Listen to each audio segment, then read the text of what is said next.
solo nome e cognome per la registrazione. Sono il maggiore Stilian Cortese della Guardia di Finanza. In atti già generalizzato, prego. Buongiorno Maggiore. Buongiorno dottore. Senta Maggiore, prima di proseguire nelle analisi dei rapporti, dei contatti fra Casamonica Salvatore e quello che abbiamo chiamato lo svizzero, io vorrei puntualizzare alcune cose che abbiamo detto nel corso della precedente udienza. La prima è, lei ha detto che nel marzo del 2017 Paolacci e Armando è stato arrestato in flagranza in occasione di un trasporto di sostanza stupefacente in Sardegna. Ha avuto modo di approfondire meglio questo aspetto per essere più precisi? Sì dottore, ho detto un'inesattezza, è stato sì tratto in arresto ma non in flagranza ma in esecuzione di un'ordinanza di custodia cautelare spiccata dall'autorità giudiziaria di Cagliari su indagini della DDA di Cagliari, sempre in esecuzione, in violazione dell'articolo 74 del DPR 309 del 90, sempre in un contesto relativo al narcotraffico di hashish, però non era in flagranza ma in esecuzione. Ok, seconda domanda, ha avuto modo di verificare le generalità di Quattrocchi Emanuele? Certo, il Quattrocchi Emanuele, che aveva avuto il contatto telefonico con Salvatore Casamonica, di cui abbiamo parlato nella scorsa udienza, è identificato in Quattrocchi Emanuele, nato a Velletri l'8 gennaio del 1978. Ok, altra domanda. Io non so se ricorda, l'altra volta le ho chiesto, insomma, per capire anche esattamente di cosa stiamo parlando, di indicarci, per quella che è la sua esperienza, comunque è un test qualificato su questo, soprattutto su questo aspetto, diciamo il tariffario della cocaina all'epoca dei fatti. Lei ha detto in Colombia costava 6.000 euro, in Italia circa 33.000 euro un chilo di cocaina pura, da cui poi ovviamente si possono ricavare più chili di cocaina. Vorrei sapere, ma questi 33.000 euro al chilo per la cocaina pura è un prezzo, diciamo, che viene normalmente praticato sull'acquisto del singolo chilo, o è un prezzo all'ingrosso di favore che viene fatto a chi importa o comunque a chi acquista grossi quantitativi, se lei lo sa per quella che è la sua esperienza? Allora, come ho detto nella scorsa udienza, il prezzo della cocaina è un prezzo che oscilla anche in maniera molto significativa in funzione di tutta una serie di elementi che sarebbe un po' lungo qui riassumere. Ho contezza del prezzo della cocaina sulla piazza di Roma costantemente, in quanto sono numerose le indagini che abbiamo in corso e ne avevamo diverse anche in quel periodo. Quando io ho detto la scorsa udienza 33.000 euro al chilo, mi riferivo ad acquisti, ma penso di averlo anche proprio detto, di almeno 50-100 kg di cocaina, ed è anche sostanzialmente il target delle mie indagini, cioè organizzazioni narcotrafficanti che muovono questo tipo di quantitativi. È del tutto evidente però che il prezzo per un singolo chilo è molto più alto.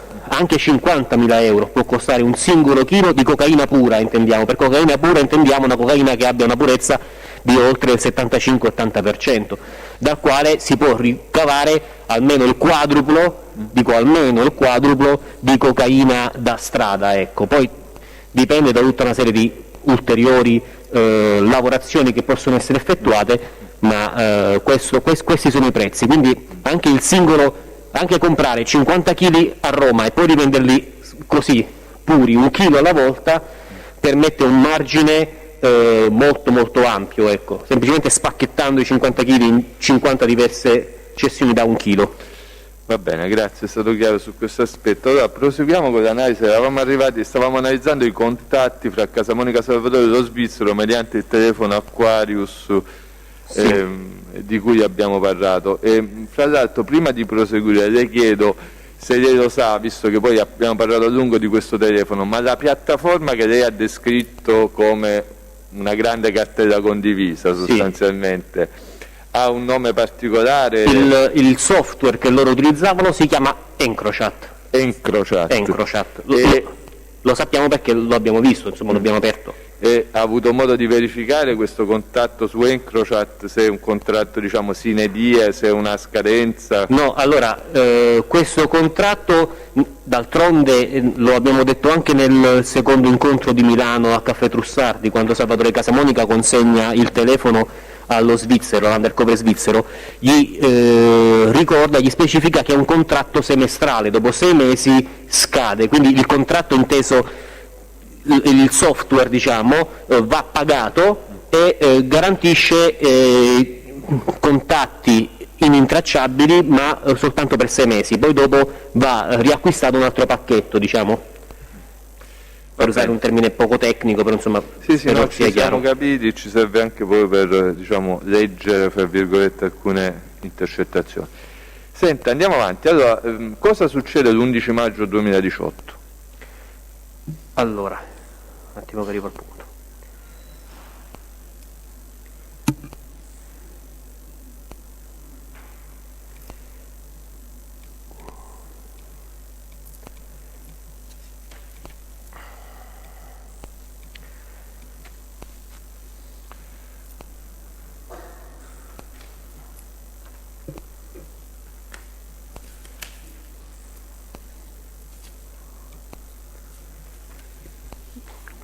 Quindi eravamo in una fase delle indagini in cui lo svizzero aveva il suo telefono e gran parte delle informazioni a quel punto venivano acquisite sullo scambio di messaggi tra lo svizzero e Salvatore Casamonica. L'11 maggio del 2018 Salvatore Casamonica mandava un nuovo messaggio allo svizzero, nel quale gli diceva che stava aspettando per chiamarlo l'indomani per dargli ulteriori dettagli e testualmente dice: non mi va di forzare che stanno parlando con loro collaboratori colombiani. Quindi dava l'idea di l'organizzazione in Sud America. Dopo 4 giorni, quindi il 15 maggio 2018,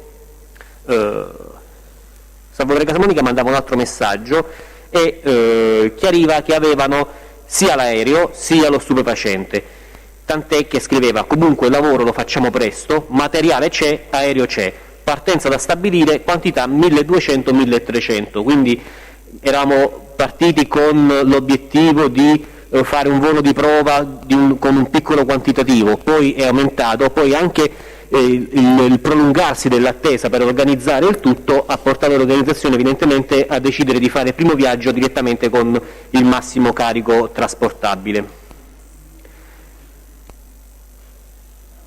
In particolare, per, come posso dire, corroborare la sua tesi, Salvatore Casamonica, oltre a mandare il messaggio di testo, mandava delle immagini. Le immagini che mandava erano le immagini dell'aeroplano che l'organizzazione criminale aveva a disposizione. Quindi mandava l'immagine di un velivolo in un hangar e le immagini dell'interno di quel velivolo. Se ce l'ha qua, ma cioè... Ce l'ho qui. Sì, sono anche all'interno degli screenshot che sono stati già prodotti. Nella documentazione trasmessa poi. Vabbè, diamo atto che il test esibisce un'immagine, 2 immagini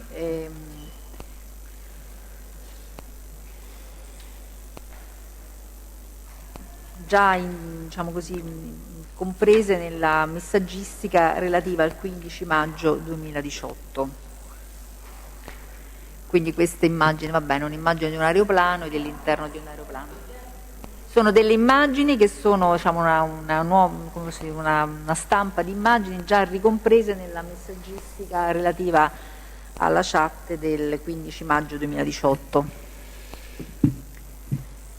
Senta, ma oltre all'immagine dell'aereo, gli manda altre immagini? Sì, oltre alle immagini dell'aereo, sempre nella stessa corrispondenza chat, manda altre 2 immagini, 2 screenshot di conversazioni effettuate su un'altra piattaforma, perché non ha lo stesso layout, la stessa grafica della piattaforma che stava utilizzando lo svizzero con Salvatore Casamonica, ma Salvatore Casamonica gli manda questi due screenshot di una conversazione tra tale Mario e Snake, dove Snake evidentemente è il soggetto Salvatore Casamonica e Mario è l'interlocutore. Questo Mario ha come immagine di profilo la faccia di Pablo Escobar. Chiaramente in quel momento era già morto Pablo Escobar e riteniamo impossibile fosse Mario, fosse veramente Pablo Escobar, e il testo è in inglese, però in un inglese estremamente semplice, il cui testo sostanzialmente è è traducibile così: Snake, che Salvatore Casamonica, dice perfetto, Mario dice fratello siamo pronti sull'aereo, sempre Mario gli dice metteremo 1200-1300 come vedi, Snake risponde perfetto fratello, aereo diritto, e Mario gli dice li stiamo per caricare. Quindi questa chat è a conferma di quanto Salvatore Casamonica stava dicendo allo svizzero.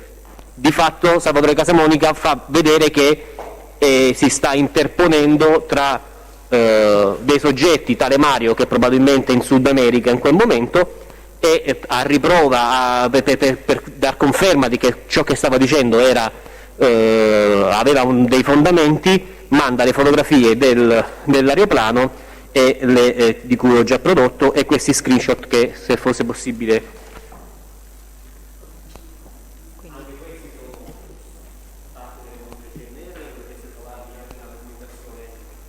Sì, quindi diamo atto che produce quindi due screenshot relative alle conversazioni appena citate.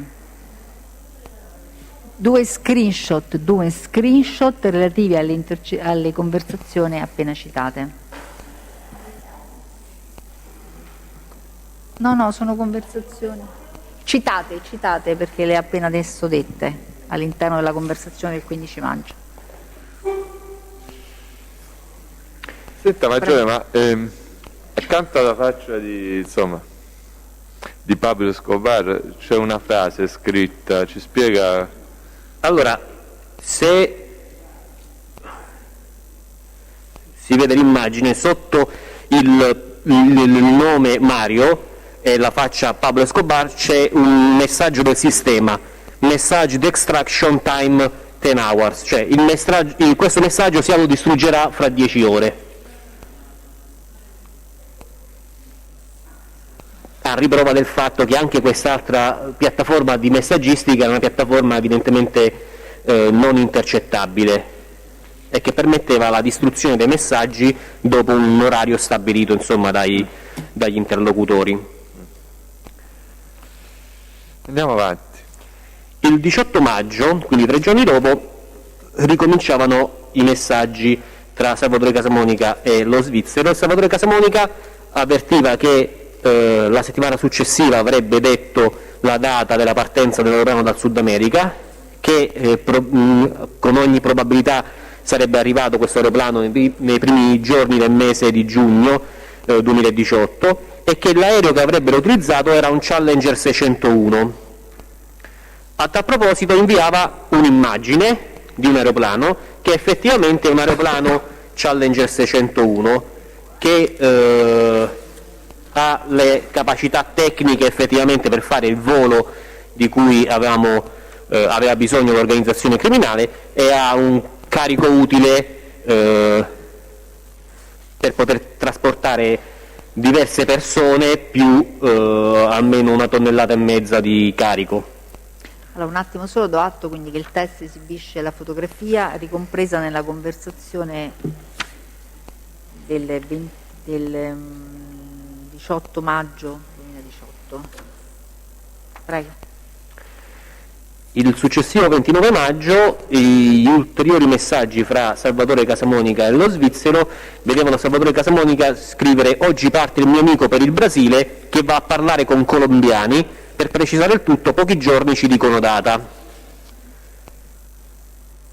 Siccome ci avvicinavamo alle date delle ferie in Svizzera, seguendo il copione che avevamo condiviso, lo svizzero diceva: guarda che a partire da fine giugno fino all'ultima settimana di agosto avrò pochissime date perché ci sono le vacanze. Questo anche per rendere realistica, come abbiamo detto l'altra volta, la leggenda, insomma. Lo svizzero era un funzionario doganale corrotto che aveva bisogno dei suoi uomini corrotti, tra virgolette, che non erano solo una parte degli uomini a sua disposizione. L'avvicinarsi delle ferie estive avrebbe messo potenzialmente in difficoltà questo schema. Ora, Salvatore Casamonica aveva detto che il suo amico era sceso in Brasile per parlare con i colombiani. Dice proprio oggi, Oggi. il 29 maggio 29 maggio. E effettivamente il 29 maggio Tomislav Pavlovic, di cui abbiamo già ampiamente parlato nella scorsa udienza, è partito verso il Brasile. Noi abbiamo acquisito le liste volo e quindi abbiamo il suo volo sulla tratta Roma-Madrid, Madrid-San Paolo Madrid-San Paolo del Brasile, e sarebbe dovuto ritornare l'8 giugno del 2018.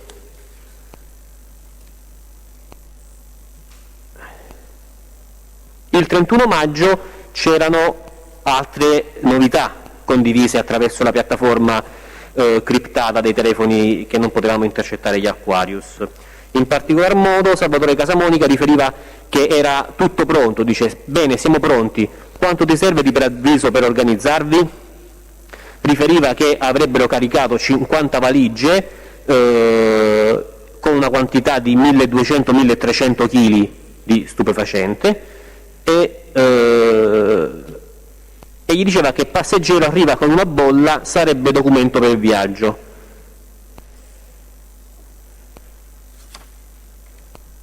Diceva che il giorno successivo, il 1° giugno, lo avrebbe ricontattato per dargli ulteriori novità, e a riprova del fatto che lo stupefacente era pronto e che lo stavano caricando in Sud America dentro delle valigie, mandava 2 fotografie, delle fotografie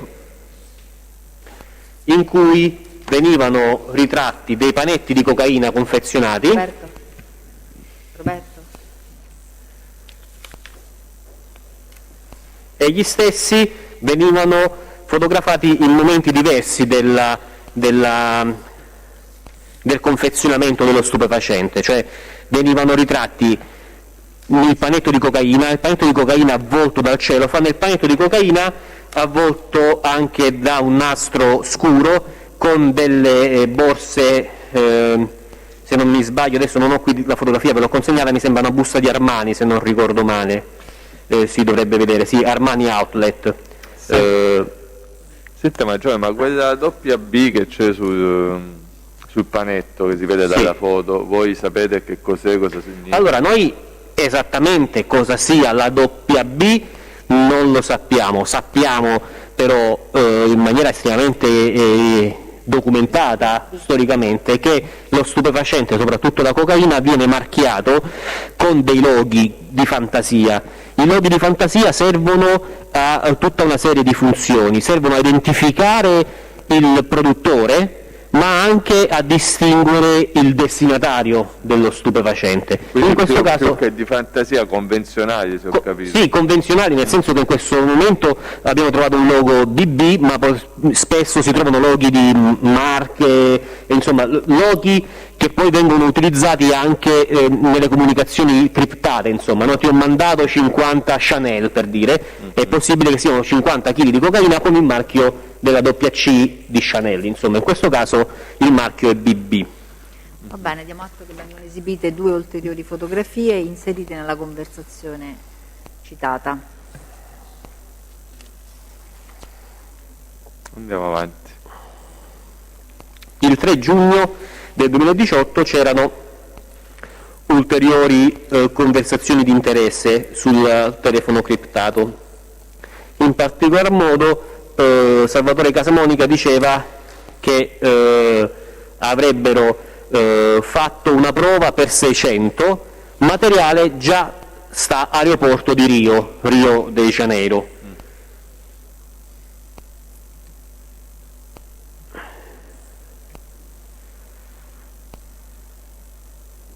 Salvatore Casamonica diceva che sarebbe arrivato l'aeroplano, dice arriva aereo con passeggero, ma dobbiamo fare uscire anche lui, anche il passeggero.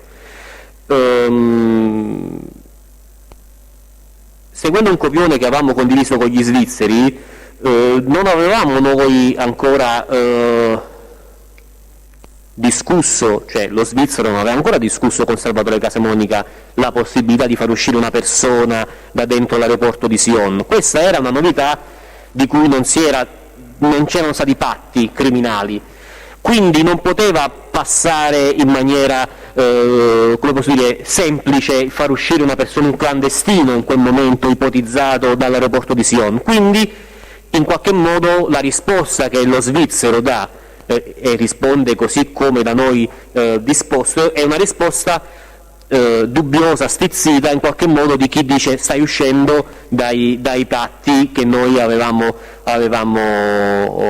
organizzato, tant'è che risponde sì, lui ha i documenti in regola, può uscire da solo, avevo stato chiaro finora che solo mi dovevo occupare delle valigie. Perché questo cambio? Lo svizzero parla e scrive un italiano, come vedete, non del tutto preciso, anche nel voler simulare la figura dello svizzero che parla come prima lingua il francese, e quindi l'italiano è un po' stentato, insomma.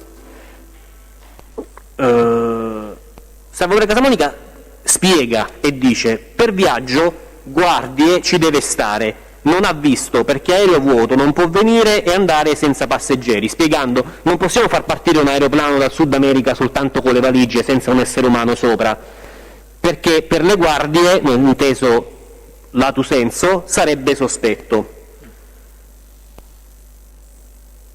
Lo svizzero chiaramente diventa a quel punto un po' più elastico e dice: questo cambio molto le cose e non mi piace, devo guardare che si può fare, lasciami guardare domani cosa possiamo sistemare questa e più ti ritorno, cioè nel senso, e poi ti faccio sapere.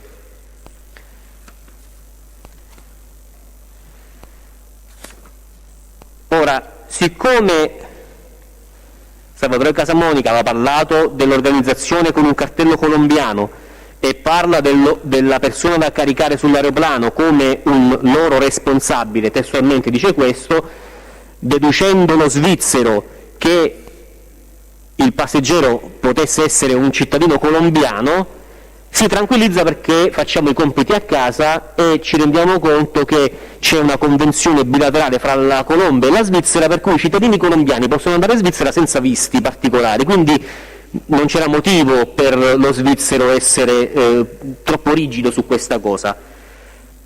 Quindi ci prepariamo per i messaggi successivi, diciamo allo svizzero di essere permissivo, insomma, di eventualmente spiegare questo fatto a Salvatore Casamonica, e quindi anche laddove fosse arrivato un cittadino colombiano non ci sarebbero stati problemi.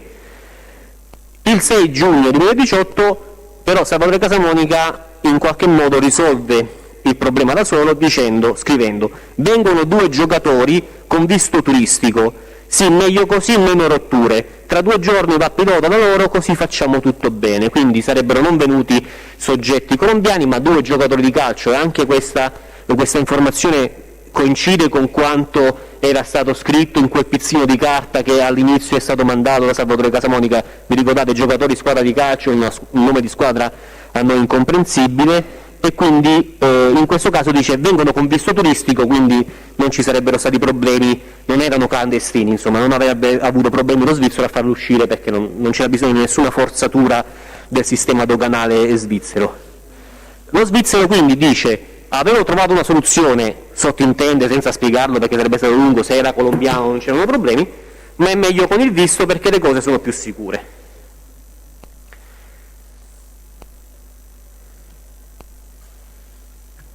Lo scambio di messaggi finisce con Salvatore Casamonica che rimanda nuovamente la stessa identica fotografia con il pizzino di carta, quello Gulfstream 5. Ecco, guardi Maggiore, in questo pizzino si parla di una società brasiliana di calcio. Sì. Ecco, può essere più preciso con riferimento a quegli accertamenti che abbiamo fatto su questo punto? Lei prima ha detto abbiamo fatto i compiti a casa.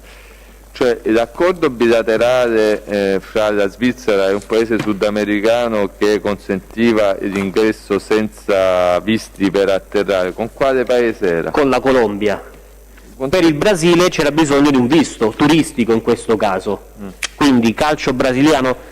Salvatore Casamonica dice giocatori di calcio brasiliani. Noi in quel momento, siccome nel messaggio prima aveva detto che avrebbero mandato un loro responsabile, immaginavamo fosse colombiano e quindi fosse stato colombiano non c'erano problemi. Con i brasiliani non è così, ci vuole un visto, ma Salvatore Casamonica ci dice che il visto c'era. Va bene. Sì, poi dopo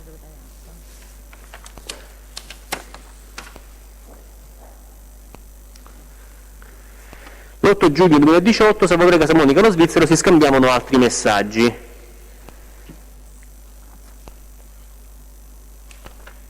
Salvatore Casamonica in particolare diceva: siamo arrivati, ci siamo, mi serve data, per fine mese noi siamo pronti per arrivare, mi serve data. Quindi lo svizzero dava una serie di date potenzialmente utili per far atterrare l'aeroplano, il 26, il 27, il 28, il 30 giugno, il 1 e il 2 luglio, dicendo che dopo sarebbe stato difficile dopo il 2 luglio perché la mia gente dice per colpa delle ferie non ci sarà. Il 15 giugno Salvatore Casamonica dice: venerdì prossimo vorrei essere da te, così parliamo da vicino e facciamo tutto preciso. Ci sentiamo martedì e ti faccio sapere perché ora arrivo venerdì. Quindi scusi Maggiore, non il 15 giugno. No, rispondeva che il venerdì. Allora, il 12 giugno diceva che il 15 giugno, cioè il venerdì successivo, si sarebbe voluto. No, mi scusi, no, sto sbagliando. L'8 giugno, siamo all'8 giugno 2018 e lui dice venerdì prossimo, cioè il 15 giugno, l'avrebbe raggiunto per parlare dei visu e che gli avrebbe confermato questa sua partenza il 12 giugno, quindi l'8 giugno dice che il 12 giugno gli avrebbe fatto sapere se il 15 giugno sarebbe poi veramente salito da lui per incontrarlo a Sion. Ecco, questa data che dà il 12 giugno insomma, è significativa, avete dato un segno, perché aspettava il 12 giugno?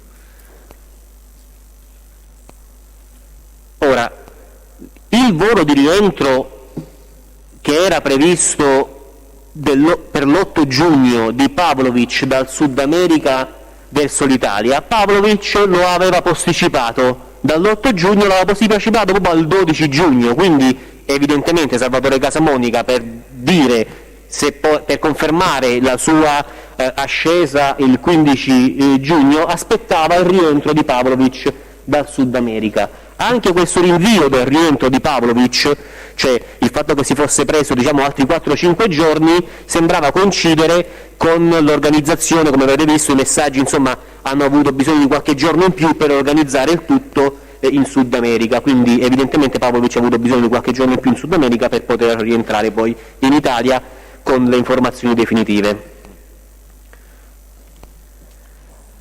Abbiamo verificato dove si trovava in quel momento Pavlovic, in quei giorni, dove era stato, in quale città? Allora, in quei giorni Pavlovic era stato a San Paolo del Brasile e abbiamo riprova di questo dal profilo Instagram di Pavlovic, perché Pavlovic carica sul suo profilo una serie di fotografie e dei filmati in cui lui è a San Paolo del Brasile, in alcuni filmati è in un poligono di tiro e si addestra al tiro, spara con delle armi, e in altre è allo zoo di San Paolo, ci sono una serie di fotografie insomma da turista giù in Sud America. Quindi diamo atto che il test produce 4 fotografie estratte vabbè, lo dico intanto per la trascrizione, 4 fotografie estratte dal profilo Instagram di Pavlovic Tomislav.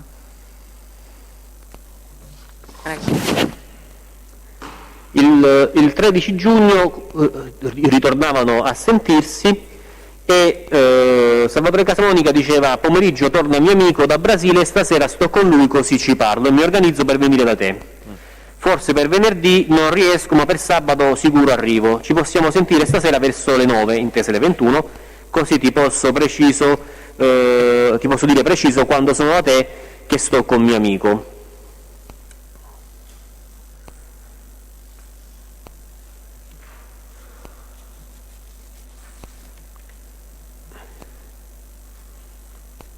Proprio il 13 giugno, dalle 9 di mattina più o meno, si riaggancia all'aeroporto di Fiumicino il telefono di Pavlovic, che era partito il 12, ma era arrivato il 13, quindi Salvatore dice il 12, confondendosi evidentemente, prendendo per buona la data di partenza senza rendersi conto che in verità uno che parte il 12 da San Paolo del Brasile ci mette un po' di tempo per arrivare in Italia, e la mattina del 13 Pavlovic effettivamente è qui, cioè è all'aeroporto di Fiumicino, perché troviamo le celle che agganciano all'aeroporto di Fiumicino. Poi l'analisi dei tabulati delle due celle, cioè delle due utenze telefoniche, quella di Salvatore Casamonica e quella di Pavlovic, ci danno l'evidenza che si erano incontrati a casa di Salvatore nel pomeriggio tardi e poi che si erano mossi in un ristorante nei pressi di via Tuscolana. Presumiamo Bezziccheri, perché sostanzialmente tutte le volte che si sono incontrati, questa cella è una cella che copre un'ampia zona piena di ristoranti. Noi non siamo andati a fare OCP, ma insomma non era così importante per noi in quel momento storico rischiare di farci vedere, insomma, per documentare semplicemente il fatto che stavano mangiando, perché lo avevamo già dedotto dall'analisi delle celle telefoniche. Il 14, cioè il giorno successivo, 14 giugno 2018, c'erano nuovi messaggi e Salvatore Casamonica diceva: eccomi, parto domattina presto con macchina, che dopo che mi sono visto con te devo andare a vedere un'altra persona. Anche questo era un dato per noi interessante, cioè Salvatore Casamonica diceva che sarebbe partito in macchina da Roma per la Svizzera, perché in Svizzera, dopo aver parlato con il nostro svizzero, doveva parlare con qualcun altro. Presumiamo, visto che l'aeroplano aveva detto che sarebbe partito da Zurigo, che avrebbe voluto parlare anche con qualcuno legato alla partenza dell'aeroplano da Zurigo. Questo mette in grande allarme gli svizzeri, no? Perché fino a quel momento della nostra vicenda avevamo una situazione chiara che vedeva coinvolta solo Sion come luogo di arrivo della cocaina. In qualche modo diventa interessante per gli svizzeri cercare di capire anche questo aeroplano da Zurigo, chi è che lo pilota. Sono una serie di informazioni che sono interessanti per noi, ma erano interessanti anche per i nostri colleghi svizzeri.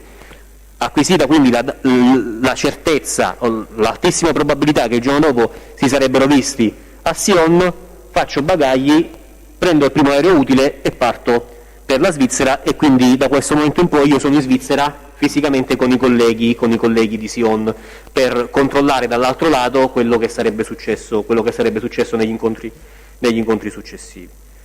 Lo svizzero dava come appuntamento un ristorante e gli dice: mandami un messaggio quando mi fai sapere quando parti.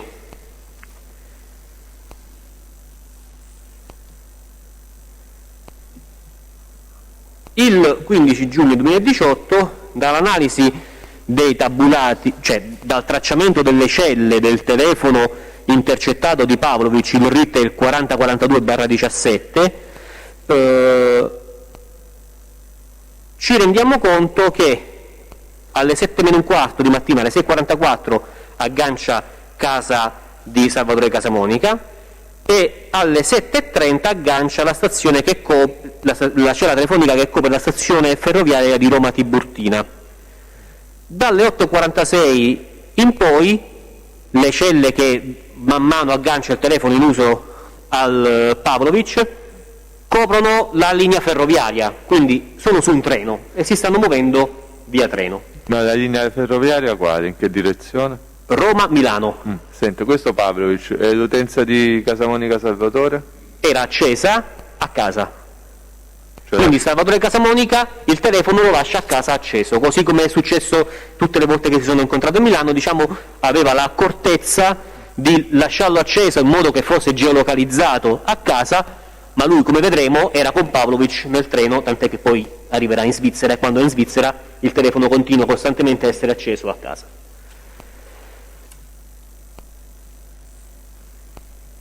Quindi c'era stato un cambio, noi deduciamo, di programma. Il giorno prima ci dicevano che venivano in macchina, invece stanno venendo in treno. Non sappiamo quanto questo fosse in verità un cambio di programma, fosse fin dall'inizio la volontà di dare informazioni sbagliate, perché comunque non è una novità nel mondo criminale che si dica tutto ma non tutto, insomma, che ci siano dei piccoli particolari tesi anche a rendere più difficile l'attività delle forze di polizia se intercettano, e anche per non raccontare tutta la messa, come insomma si usa a dire in Sicilia, agli altri interlocutori con i quali insomma c'è un rapporto di business ma non ci si fida fino in fondo, insomma tra criminali si sa che insomma non è il caso di raccontare tutto.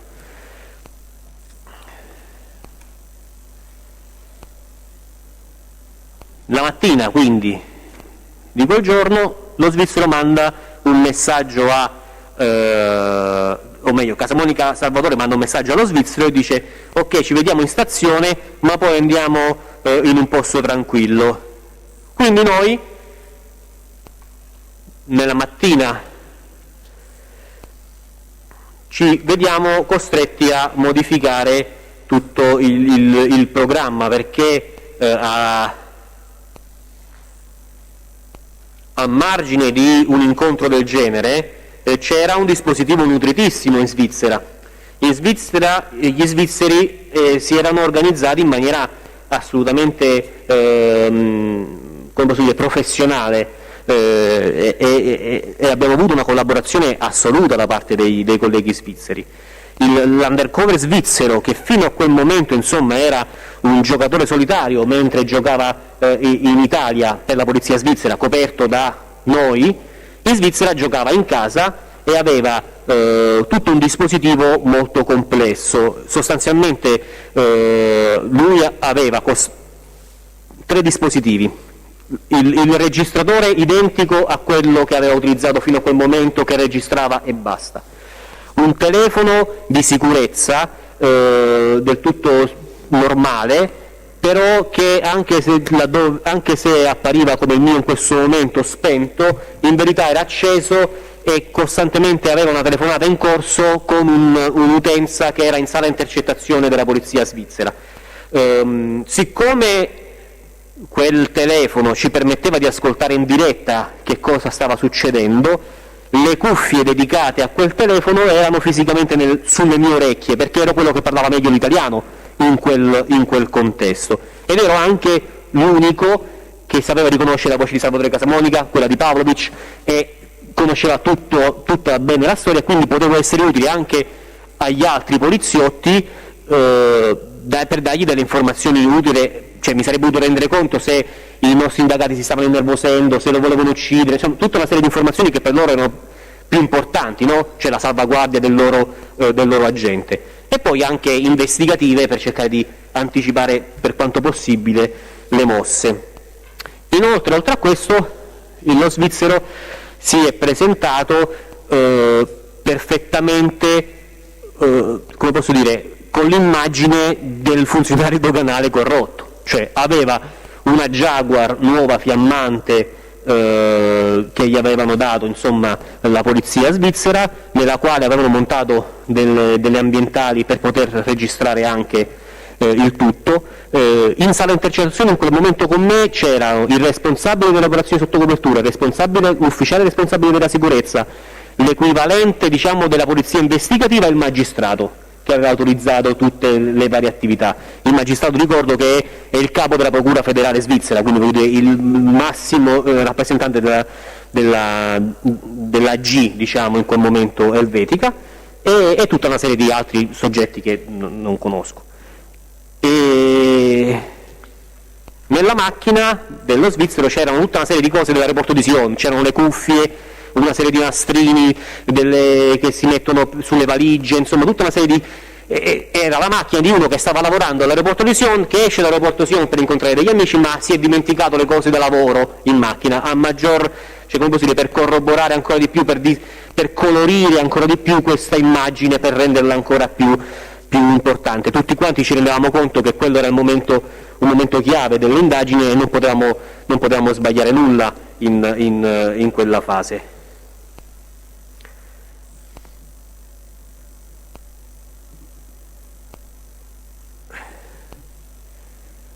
L'agente undercover svizzero incontra Salvatore Casamonica e Pavlovic alla stazione di Sion, perché dopo che nel frattempo io chiaramente ero in contatto con i colleghi, con i militari delle mie dipendenze che erano in sala intercettazione qui in Italia, e quindi monitoravamo i movimenti del duo, sapevamo quando erano arrivati a Milano, vediamo il treno che prendono, l'orario del treno che prendono direzione Svizzera, quindi vediamo qual è il treno e sappiamo a che ora può arrivare in Svizzera, e quindi si fa trovare puntuale lo svizzero lì in stazione e li porta in macchina, e dopo un primo colloquio in stazione vanno in un ristorantino che è lì vicino all'aeroporto di Sion.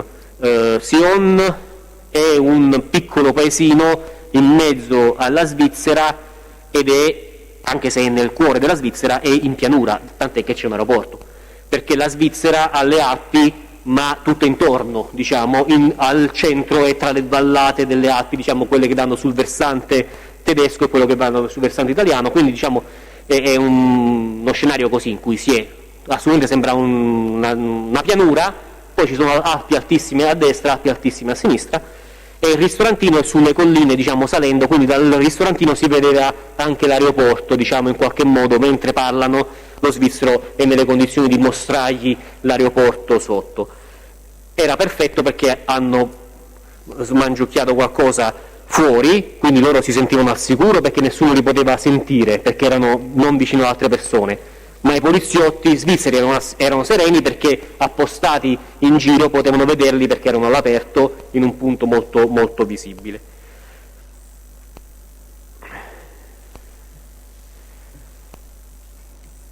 Quello che si diranno sarà molto interessante ai fini dell'indagine. Salvatore Casamonica diceva, vedi, le cose importanti, c'è bisogno che si vede per parlare da vicino, in maniera che le cose vengono fatte per bene e precise. Chiaramente, insomma, una cosa era mandarsi i messaggini, una cosa era parlarsi dal vivo. In particolar modo Salvatore Casamonica riferiva allo svizzero che ci teneva che a questo incontro ci fosse anche Pavlovic, perché era appena tornato dal Brasile e poteva, insomma, riferire le novità fresche che aveva acquisito dal Sud America. Pavlovic in particolar modo diceva che in Brasile era tutto pronto, diciamo, siamo pronti a Rio, prontissimo, l'unica cosa è che mi manca un copilota che viene là, scende a Rio e che incontra questo capitano d'aeroporto. Con il lavoro ne siamo a posto, abbiamo messo da parte già 600 pacchi, stanno là, questo a riprova dei messaggi che siano stati prima, insomma 600 kg di cocaina erano già pronti dentro l'aeroporto, possono solo aumentare fino a 1200-1300, non possono scendere sotto i 600, cioè, questo era importante anche perché la ricompensa pattuita con lo svizzero era a chilo, quindi in qualche modo gli dicevano guarda che tu stai sereno che la contropartita di 600 kg è sicura, potresti soltanto guadagnare di più, cioè fino all'equivalente di 1200-1300 kg. Perché Rio è grande, hanno il 601, cioè il Challenger 601 intende, che può portare fino a 1800. Sempre Pavlovic diceva che sull'aeroplano ci sarebbero stati 2 passeggeri, arriveranno 2 giocatori con visto turistico, loro scendono e per noi il lavoro è fatto, sono giocatori, persone incensurate, persone tranquille, ragazzi che giocano a pallone, cioè, quindi erano calciatori veri e avevano avuto la cura di selezionare persone che non avessero pregiudizi di polizia, insomma, sia per non avere problemi in Sud America né per averli in Svizzera. Diceva anche mi manca solo il copilota, dice noi lavoreremo tra il 28 giugno e il 2 luglio, facciamo il 30 giugno o 1 o 2 luglio, quelle sono le date.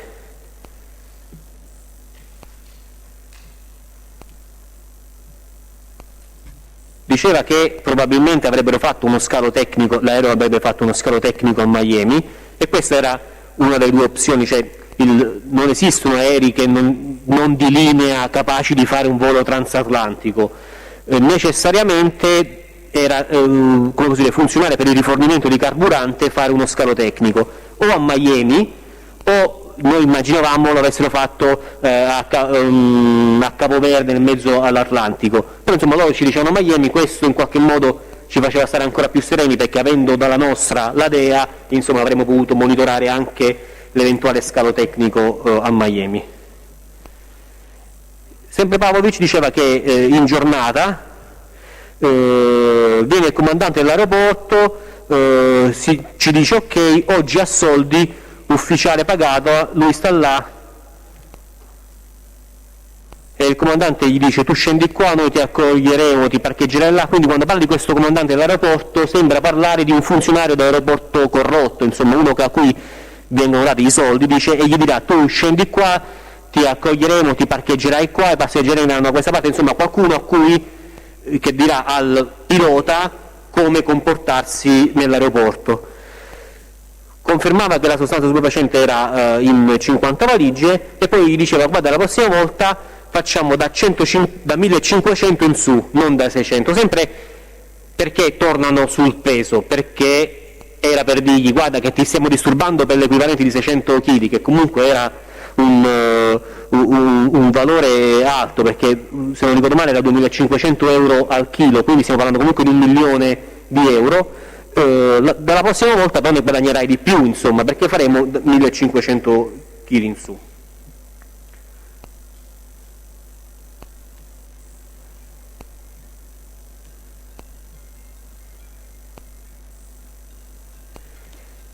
La conversazione è molto lunga, va avanti e parlano insomma delle date, che loro in 3-4 giorni veniamo e ti portiamo via tutto, insomma in qualche modo chiedevano anche la possibilità di mantenere parte dello stupefacente lì in garanzia. Questo perché dicevano di non essere subito nelle condizioni di corrispondergli tutto il quantum che gli dovevano, ma soltanto parte, casomai in garanzia si teneva parte dello stupefacente e poi sarebbero tornati, cioè loro erano nella convinzione di vendere subito ciò che gli stava arrivando, avere quindi liquidità, parte della quale l'avrebbero poi girata allo svizzero e si sarebbero andati a riprendere gli altri 100 kg.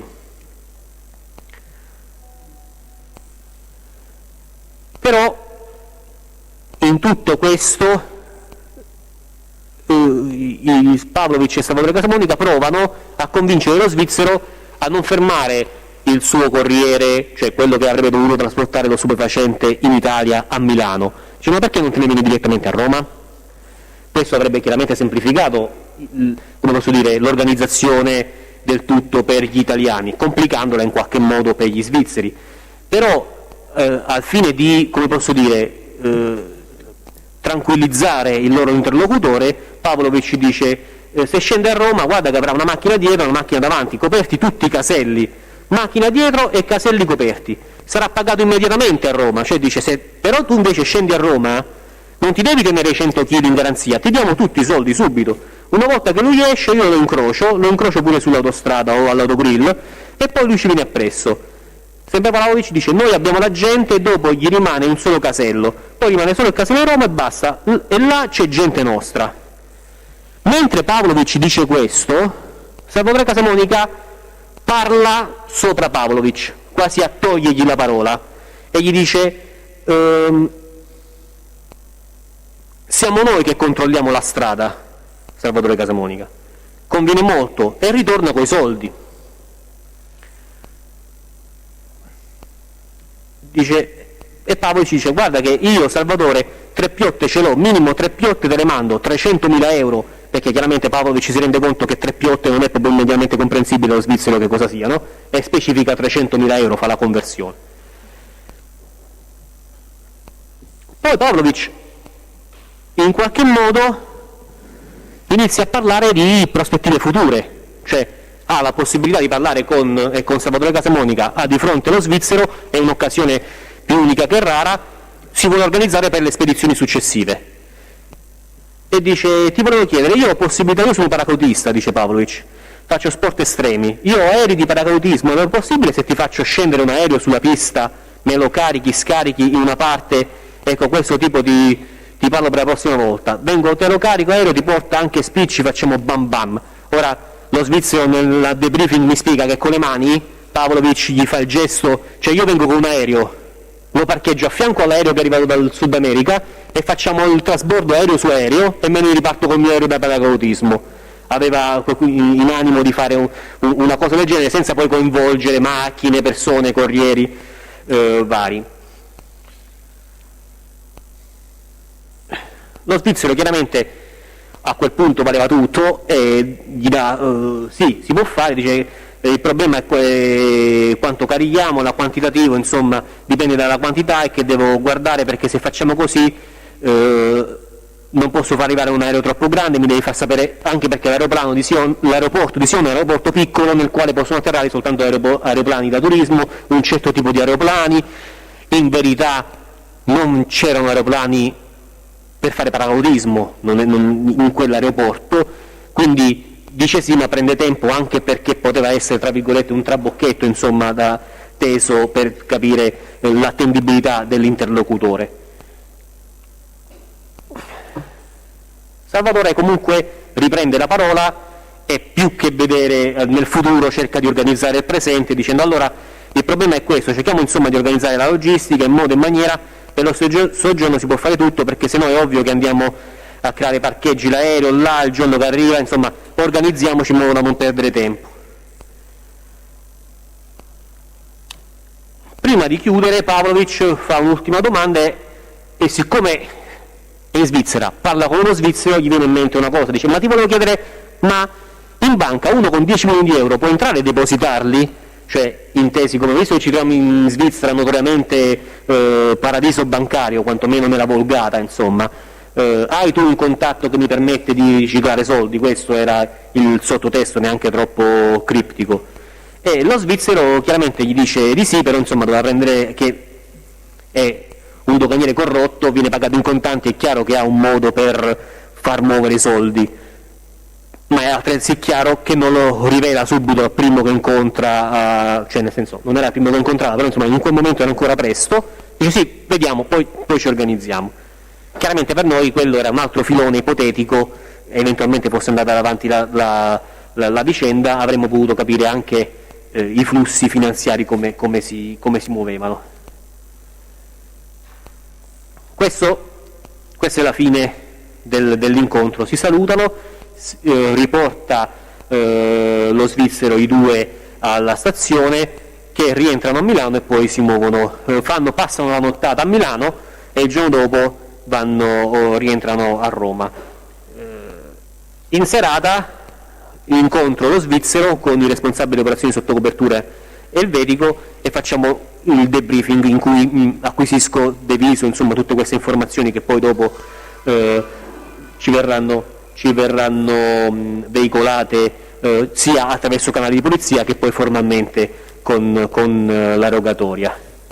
I giorni successivi, a partire dal 12 giugno 2018 fino al 2 luglio, ci sono tutta una serie di messaggi fra lo svizzero e Salvatore Casamonica.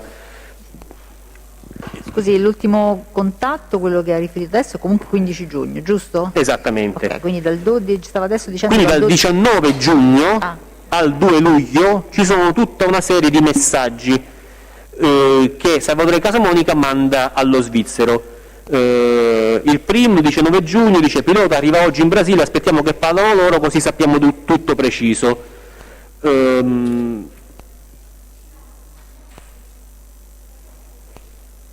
Lo svizzero con l'occasione, seguendo le disposizioni che io ho dato la sera del debriefing, perché poi lo svizzero aveva come la linea di condotta che avevamo condiviso con l'undercover svizzero era quello che qualunque input che uscisse fuori dai binari già prestabiliti noi avremmo dovuto prendere tempo e difatti come abbiamo visto ha preso tempo.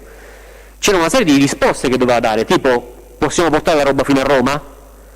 Il 19, seguendo il copione, dice bene per me, autisti ok fino a Roma, come abbiamo discusso guarderò 100%, quindi gli dava l'ok a che il suo autista portasse lo stupefacente fino a Roma.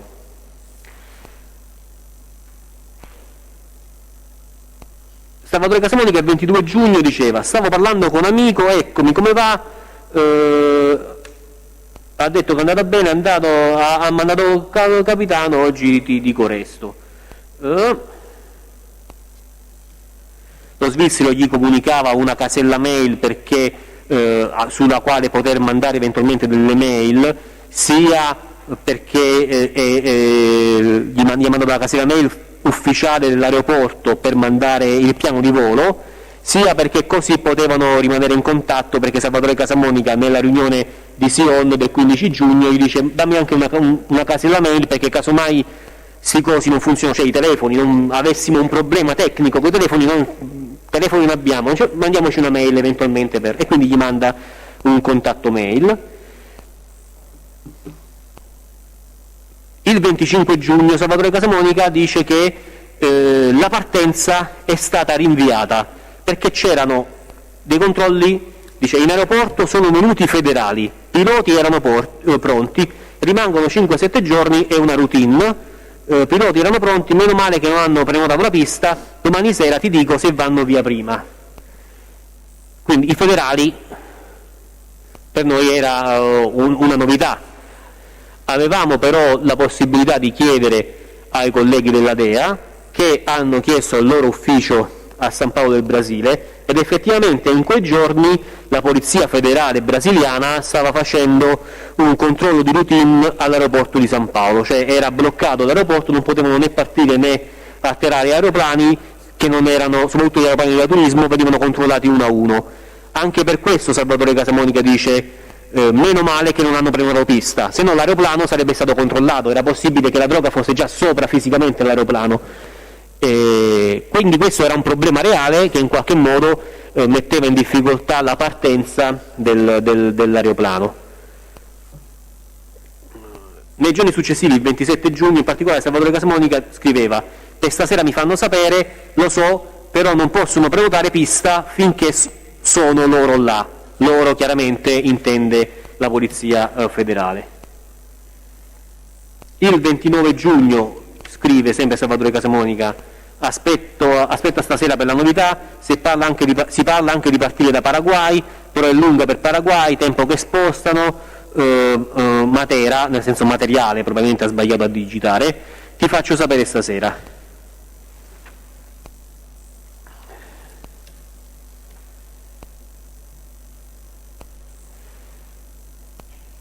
Il 2 luglio Salvatore Casamonica scrive, cioè manda allo svizzero copia di alcuni messaggi che gli erano arrivati. In particolare scrive: che tempi prevedono i brasiliani, aereo è stato affittato per andare in Argentina ad Uruguay, ricordati che ho bisogno di sapere con largo anticipo, soprattutto ora che siamo in estate, questo sino a settembre, dice pilota.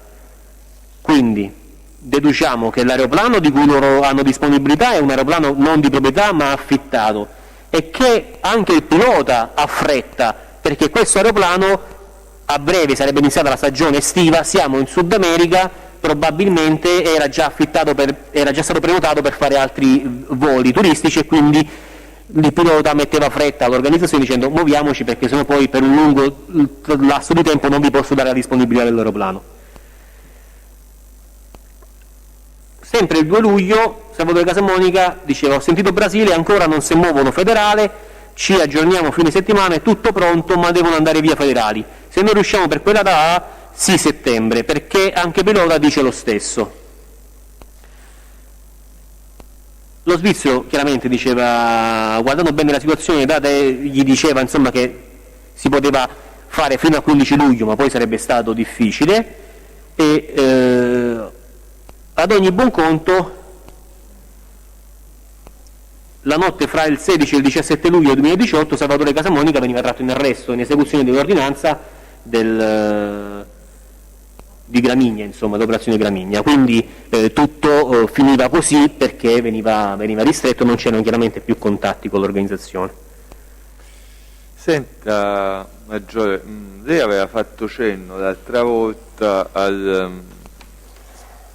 alla proposta che aveva ricevuto il francese per l'acquisto di un'ingente quantità di anidride acetica. Facciamo un cenno a questa vicenda anche per spiegare poi lo spessore criminale di Mandolesi Silvano, visto che era stato definito il braccio destro di Salvatore Casamonica. Allora, come avevo in qualche modo accennato nella scorsa udienza, nell'incontro del Pumarò Gourmet, diciamo, quello del 14 giugno, Mandolesi Silvano chiede al francese la possibilità di acquisire un ingente quantitativo di anidride acetica, circa 10.000 litri. L'anidride acetica, avevamo accennato, credo, comunque lo ripeto eventualmente, è una sostanza, è un precursore dell'eroina, cioè serve per la raffinazione dell'eroina. È un'informazione estremamente interessante per noi, perché in Europa difficilmente si trovano laboratori di raffinazione dell'eroina, cioè l'eroina si importa che è già eroina. Se qualcuno ti chiede l'anidride acetica vuol dire che importa passa di oppio e ha un chimico capace di raffinare l'eroina e ha un laboratorio. Tra le altre cose, in quella conversazione, che noi, come ricorderete, non riusciamo a intercettare a Pumarò Gourmet per una serie di difficoltà nei tacchi, quindi queste informazioni le acquisiamo con il debriefing, Mandolesi gli dice che il laboratorio ce l'ha in Belgio. Anche questa è un'informazione che noi in qualche modo ci interessa, e riscontriamo il fatto che lui effettivamente in Belgio aveva tutte quei precedenti di polizia, quelle informazioni che ci avevano condiviso i collaterali belgi. Più volte quindi durante l'escursus dell'indagine il francese si troverà a parlare con Salvatore Casamonica, perché era l'unica persona con cui interloquiva, chiedendogli cosa fare di questa vicenda dell'anidride acetica, che il francese chiamava profumo. E come vedremo, Salvatore Casamonica più volte gli dice: sì, vabbè, poi ci parliamo con Silvano, poi ti faccio, però insomma per Salvatore Casamonica era più importante la vicenda dell'aeroplano che quella dell'anidride acetica. Ad ogni buon conto, siccome anche quella per noi era una pista investigativa potenzialmente molto interessante e utile, ci eravamo attivati per far sì di procurarcela questa anidride acetica, che non è affatto semplice, perché l'anidride acetica è un prodotto assolutamente facile da trovare, perché viene prodotta in ettolitri in tutta Europa, perché viene utilizzata in siderurgia, nelle pitture, in tutta una serie di attività industriali. Però tutti i player che usano l'anidride acetica devono essere censiti all'interno del Ministero dell'Interno, proprio perché il trasporto, l'utilizzo dell'anidride acetica è lecito se documentato, finalizzato a questo tipo di attività, come posso dire, in modo molto stringente, censite dalle norme. Altrimenti, se ci si trova in possesso di quantità ingiustificate di anidride acetica, è comunque uno degli elementi censiti nelle tabelle del 309 del 90 e quindi è comunque equiparato a stupefacente in Italia come in tutta Europa. Ne consegue che per noi comprare l'anidride acetica era complicato, cioè nessuno ce l'avrebbe venduta l'anidride acetica, a noi Guardia di Finanza. Abbiamo quindi attivato la Direzione Centrale dei Servizi Antidroga, che per la prima volta si fa autorizzare, la compra, la mettiamo dentro un recipiente apposta, perché poi l'anidride acetica è un prodotto chimico assolutamente stabile, cioè non ha problemi, a meno che non entra in contatto con l'acqua. Se entra in contatto con l'acqua esplode, ma esplode con un potere esplosivo straordinario, quindi insomma avevamo una bomba e andava manutenuta, gestita insomma con grosse complicazioni. In questo contenitore ci mettiamo una serie di GPS, perché poi la strategia sarebbe stata quella di seguire il pacco e avremmo trovato eventualmente il laboratorio.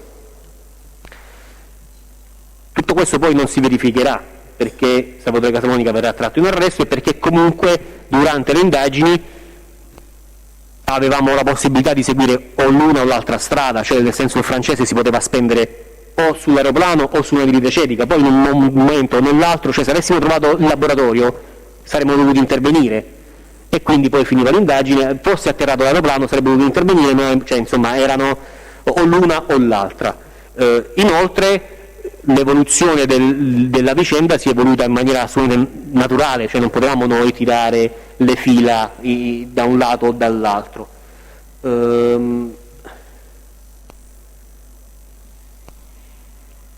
Tra le altre cose, durante questo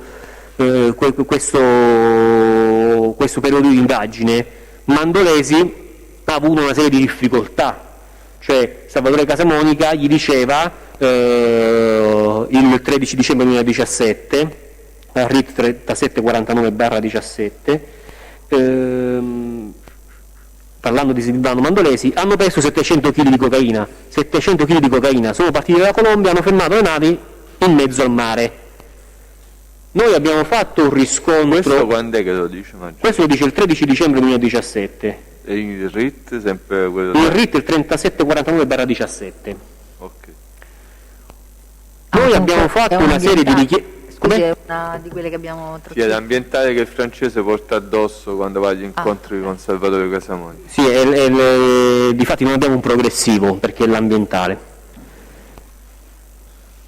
Quindi Salvatore Casamonica ci dice, cioè dice al francese questa cosa, noi proviamo a riscontrarla, cioè un sequestro di 700 kg in mezzo al mare, avremmo dovuto avere un feedback, ed effettivamente interloquendo con i collaterali belgi ci dicono che la dogana di Anversa, questa informazione è del 13, ne parla il 13 dicembre Salvatore Casamonica al francese, e il 29 novembre precedente, quindi 15 giorni prima, la dogana di Anversa aveva sequestrato proprio 700 kg di cocaina in dei container. Esattamente, ci danno informazione più precisa, quanti erano i chili? Allora, 727 kg occultati in 642 pacchi. Poi chiaramente ci danno una serie di informazioni legate a questo sequestro, che per i belgi è un sequestro che definiremmo spot, cioè nel senso lo trovano fortuitamente, cercano di avviare un'indagine, tutto quello che hanno è il numero di targa del camion che avrebbero dovuto prendere questo container, ce lo comunicano, però insomma noi non, solo questo dato non riusciamo in qualche modo a incastrarlo in nulla, e quindi ecco, queste sono le informazioni che noi abbiamo a riscontro.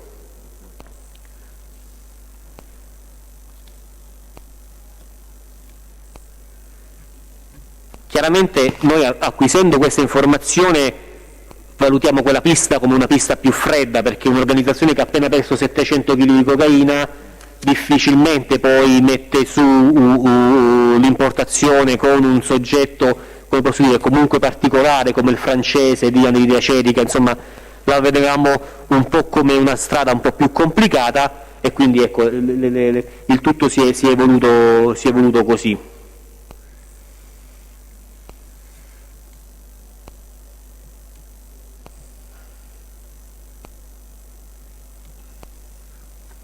Senta, è emerso dall'attività di indagine che anche in Mandolesi cioè, sono emerse che tipo di, diciamo, di apparati telefonici utilizzava il Mandolesi? Sì, perché in particolare il 19 novembre 2018 il francese ci riferiva in debriefing che quando Salvatore Casamonica diceva devo avere messaggi da Silvio, e con Silvio intendeva Silvano perché si stava parlando del profumo, scriveva con il suo BlackBerry criptato, e quindi deduciamo che Silvano avesse dei BlackBerry criptati. Tra le altre cose, quando noi facciamo, perché noi a termine delle indagini, il giorno dopo dell'arresto di Salvatore Casamonica, dalle telecamere che avevamo montate intorno a casa di Silvano Mandolesi vediamo che c'è in diretta uno scarico di stupefacente, grossi quantitativi di stupefacente. Lo deduciamo in maniera un po' come così, deduttiva, e deduciamo in maniera deduttiva, e poi avevamo ragione, che era hashish, perché i narcotrafficanti hanno delle abitudini e l'hashish viene imballato in quello che a Roma, cioè nel senso anche i narcotrafficanti hanno uno slang, diciamo, e il termine tecnico, se così possiamo dire, a Roma per identificare un quantitativo di hashish è balla, ed è una balla di hashish che ha delle dimensioni che noi riusciamo a riconoscere subito. Io se la vedo la riconosco, diciamo, io e i miei militari, che ha il peso come posso dire, standardizzato di 30 kg. Una balla di hashish pesa 30 kg, dentro ci sono 30 panetti da 1 chilo, ogni paletto è formato da dei fogli di 100 grammi l'uno, quindi 10 fogli, così sempre, inequivocabilmente. Quindi noi vediamo queste balle, che sono delle balle praticamente dei cubi di hashish avvolti nello scotch, con anche lo scotch che fa da maniglia, ed una serie di persone, tra cui Silvano Mandolesi, che muovono questo hashish.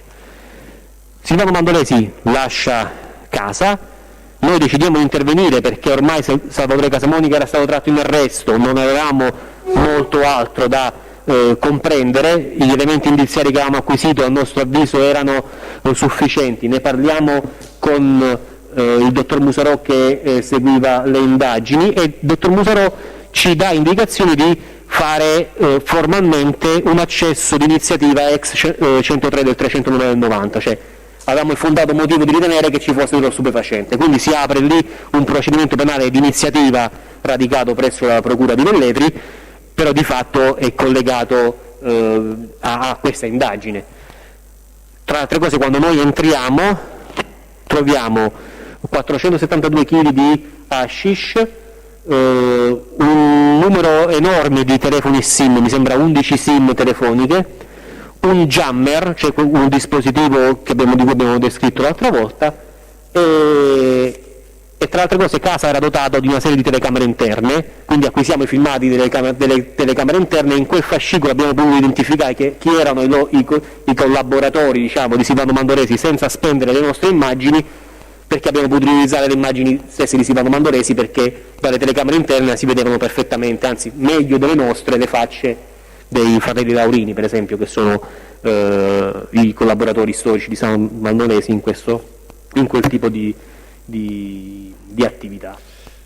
Quindi tutto questo per dire, aveva BlackBerry, sì, non solo aveva BlackBerry, ma aveva anche tantissime SIM, aveva tutta una serie di dispositivi tesi a poter comunicare in maniera criptata e criptica con Salvatore Casamonica da un lato. D'altronde non abbiamo mai intercettato una telefonata diretta fra Salvatore Casamonica e Silvano Mandolesi, eppure abbiamo documentato una serie di incontri, perché avevamo le telecamere davanti a casa di Silvano Mandolesi, come abbiamo visto più volte Salvatore Casamonica è andato a casa di Silvano Mandolesi, ecco.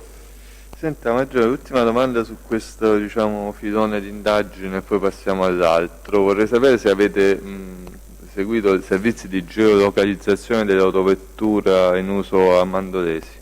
Sì, affermativo. Ci dice qual era l'autovettura e se avete, insomma, verificato che si recava anche all'estero. Allora,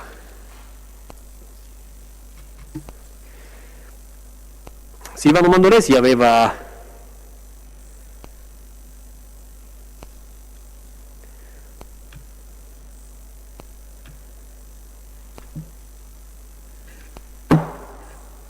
una Fiat Panda targata EV180 VE in uso a Mandolesi, geolocalizzata dal 19 ottobre 2017 al 1 dicembre 2017, e poi aveva anche una Mercedes classe GLE AMG, con la quale si muoveva in direzione Belgio. Cioè, mi spiego meglio. Silvano Mandolesi in Italia aveva un profilo molto basso, cioè si muoveva soltanto con una Panda e faceva nulla, non aveva un'attività legale, non faceva alcunché, viveva la sua vita, frequentava le sue frequentazioni, criminali o non, ma in maniera tutto sommato morigerata.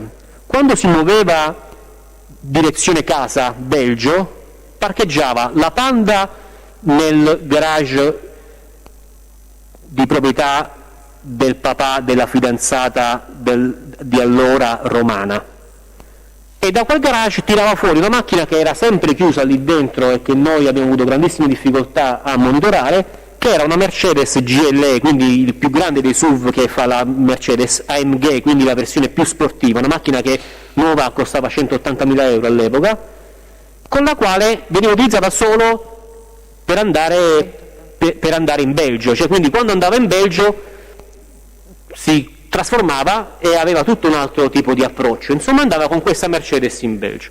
Lo abbiamo seguito, lo abbiamo fatto pedinare, in Belgio abbiamo avuto pochi riscontri perché la polizia belga ha sempre avuto grandi difficoltà, insomma non ci hanno restituito molto, però tutte le volte che lui è salito in Belgio andava a Maasmecheret, che è un paesino dove lui ha la famiglia, dove c'è la moglie, dove ci sono i figli, e stava lì, se la sua trasferta era di una settimana, stava lì 1 o 2 giorni. Poi gli altri giorni, siccome questo paesino è un paesino che è sul confine belga-tedesco-olandese, cioè i 3 confini sono tutti attaccati e con 100 metri si cambia nazione con grande facilità. Anche questo rende difficile il pedinamento della polizia belga, perché esce fuori dalla sua circoscrizione con grande facilità.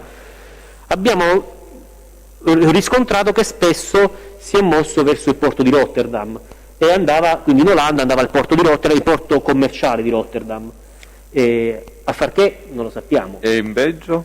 Com'è? E in Belgio c'era qualche porto? In Belgio andava nel porto di Anversa e in Olanda nel porto di Rotterdam. Noi non abbiamo mai avuto telefonate in cui emergeva lui fare il pescatore o avesse una ditta di import-export, insomma, quindi non sappiamo cosa andasse a fare. Chiaramente poi dopo c'è tutta la vicenda di cui abbiamo parlato, dei 700 kg fermati all'Anversa, insomma, quindi qualche suggestione l'abbiamo avuta, però ecco, non abbiamo degli elementi indiziati. Va bene, io su Brasile Low Cost direi di fermarci qui, dovremmo passare alle altre attività. Presidente, mi dica lei. Facciamo 10 minuti di pausa? Un attimo, 10 minuti e poi riprendiamo.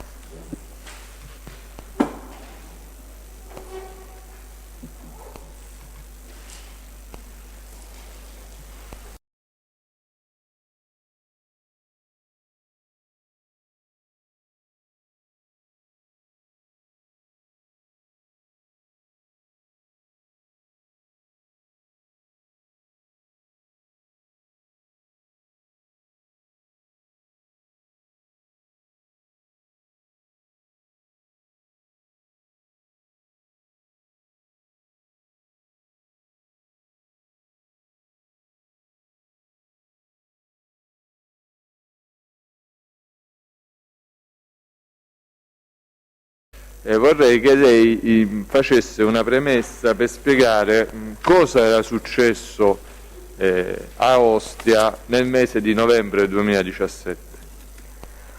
Allora, mentre si svolgevano le indagini di cui ho riferito, insomma, l'altra volta e oggi, a Ostia succedevano dei fatti di notevole importanza investigativa.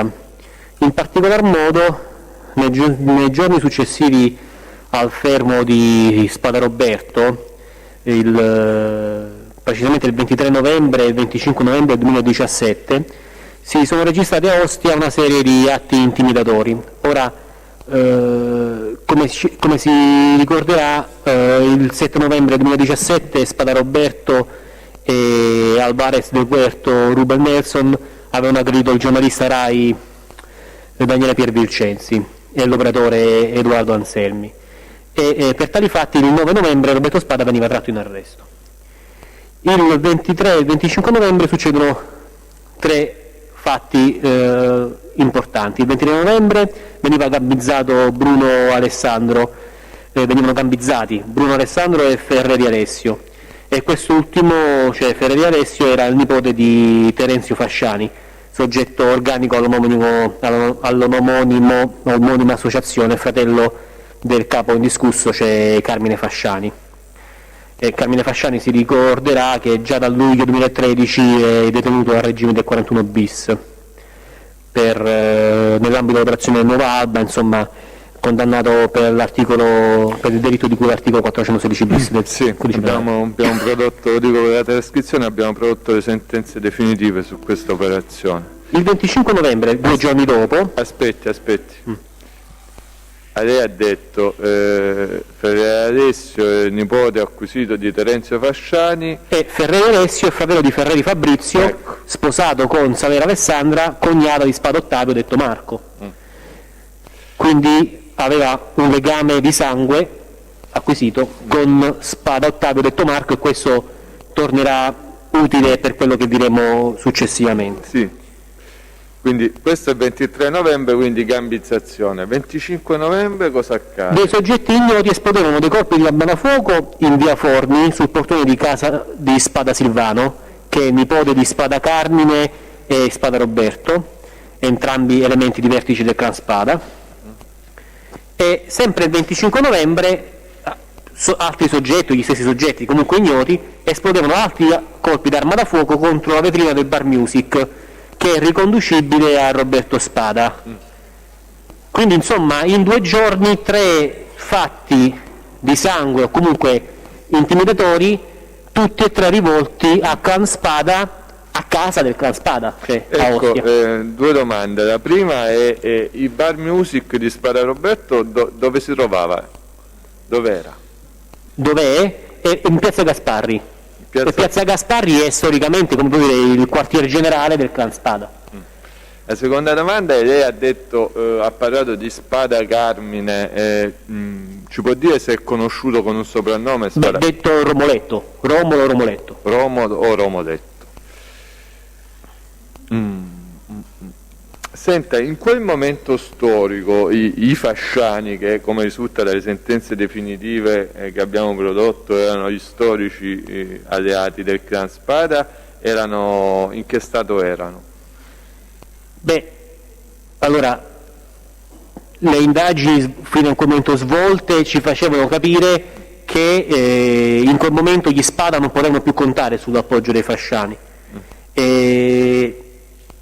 Perché i fasciani praticamente erano stati decimati da tutta una serie di operazioni di polizia. Cioè erano detenuti, insomma. Erano detenuti, insomma, avevano perso i loro alleati storici, insomma, Va bene. e quindi erano più deboli dal punto di vista del controllo militare dell'area. Va bene, senta Maggiore, lei nel corso dell'altra udienza ha riferito in merito a un incontro che c'è stato in un bar di Grottaferrata a cui ha preso parte anche Piscitelli Fabrizio, detto Diabolic. Sì. 12 dicembre 2017. Vorrei sapere se nei giorni successivi Casamonica Salvatore è tornato a Grottaferrata e se sì, se ci spiega dove è andato, con chi è andato. Beh, in verità lo avevamo già anticipato anche l'altra volta, no? Il giorno successivo, il 13 dicembre, Salvatore Casamonica, insieme all'undercover, diciamo il francese, si muovono nuovamente in direzione Grottaferrata. Ora, in quell'occasione c'è stato l'incontro al ristorante Oliveto e già l'altra volta ho riferito dicendo che in quel contesto diciamo la giornata o meglio gli avvenimenti che sono successi nel ristorante L'Oliveto possono essere divisi in 2 fasi. Una prima fase in cui gli interlocutori erano Salvatore Casamonica, il francese in verità non diceva nulla, era lì come posso dire, pesce piccolino legato a Salvatore Casamonica, Piscitelli Fabrizio detto Diabolic, e una serie di soggetti a noi sconosciuti e l'avvocato Lucia Gargano del Foro di Roma e anche Peto Kudorian era presente in quel momento. Anche, scusi? No, in un secondo momento c'è l'arrivo di Petoku Dorian, e quando arriva Petoku Dorian quasi contemporaneamente va via l'avvocato Lucia Gargano. Da quando arriva Petoku Dorian ho riferito nella scorsa udienza, cioè si parlerà della vicenda dell'aeroplano, tutta una serie di telefoni criptati, insomma si torna a parlare di ciò che era inerente Brasile low cost, insomma l'operazione di cui ho parlato fino adesso. Fin quando c'è stata l'avvocata Lucia Gargano, i temi del contender erano altri.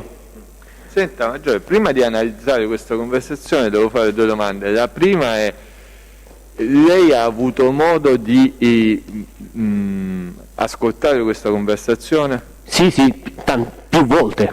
E ha avuto modo anche di leggere la perizia? Sì, me l'ha fornita lei, assolutamente sì. Quindi diamo atto che in vista di questa deposizione le è stata fornita anche la trascrizione peritale. Vorrei sapere, prima di passare all'analisi della conversazione, se ci spiega cosa è avvenuto in occasione del debriefing. Sì, diciamo che è molto utile per comprendere ciò che vi dirò, partire dalla fine, cioè da quando il francese mi incontra al debriefing. Ora, così come credo sia in qualche modo trapelato nell'udienza precedente, in questa, i miei rapporti col francese erano sempre rapporti un po' tesi, nel senso che col tempo è sempre stato un bravo soldatino, come vi ho detto, però io mi sono sempre manifestato molto rigido, perché ho sempre avuto molto presente che la sua era una figura molto delicata e volevo che lui capisse, e credo di esserci riuscito, che era importantissimo che rimanesse nell'alveo di ciò che noi dicevamo, che non doveva avere nessun colpo di teatro, nulla di particolare, perché stava giocando con il fuoco, insomma, sia per la sua incolumità, sia per il buon andamento dell'indagine, sia perché se fosse uscito dal perimetro della guarentigia di legge non avrei avuto alcuna, come posso dire, nessuna pietà nel prendermela con lui, insomma, nell'arrestare lui perché aveva commesso un delitto. Chiaramente, comportandomi così, non ero la figura più simpatica ai suoi occhi, ero sicuramente più alto in grado, il capo, ma non ero simpaticissimo. Quindi questo vuol dire che durante il debriefing lui riferiva le cose a me, però di solito era un parlare con i miei collaboratori in mia presenza, insomma, senza parlarmi direttamente, perché aveva un po' di timore di me. Quel giorno, appena lo vedo, si fionda verso di me perché doveva farmi una domanda, e che io ero anche un po' preoccupato, perché insomma chiaramente, come vi ricorderete, non avevamo più i tacchi, era una delle prime volte che avevamo il microfono. Se fosse successo un qualche contrattempo io lo venivo a sapere solo nel debriefing, quindi ero in ansia nel vedere questa persona che viene agitata da me e mi chiede: comandante, ma gli Spada sono dei mafiosi? Ora, una domanda che io non riuscivo a contestualizzare, cioè quindi questa domanda le viene fatta prima che voi possiate ascoltare, prima che noi possiamo ascoltare il tutto, cioè io non avevo ancora avuto contezza di ciò che era successo, lui non mi aveva ancora riferito nulla. La prima cosa che fa è mi chiede questo: ma sono mafiosi? A che io gli chiedo, cioè, anche perché poi come si risponde a questa domanda? Cioè, sì, però fammi capire perché, cioè, cosa vuoi dire, che è successo? Dice no, perché abbiamo parlato di questo, cioè abbiamo parlato dell'aeroplano, del business, ma prima hanno scritto una lettera da mandare in carcere agli Spada perché si devono mettere d'accordo su una cosa. E allora questa informazione cadeva così, come un fulmine al cielo sereno. Non avevamo avuto nessuna, come posso dire, nessun rumors prima di una vicenda del genere, in più era anche molto vaga che cosa vuol dire questa cosa. Però è stata la chiave con cui abbiamo iniziato a leggere la prima parte di quella conversazione, e gli elementi che abbiamo acquisito attraverso quella conversazione, e tutto ciò che poi ricostruiremo dopo ci farà capire che effettivamente anche in questo caso il francese aveva avuto l'intelligenza di capire che era successo qualcosa di importante e ci aveva messo sulla strada giusta.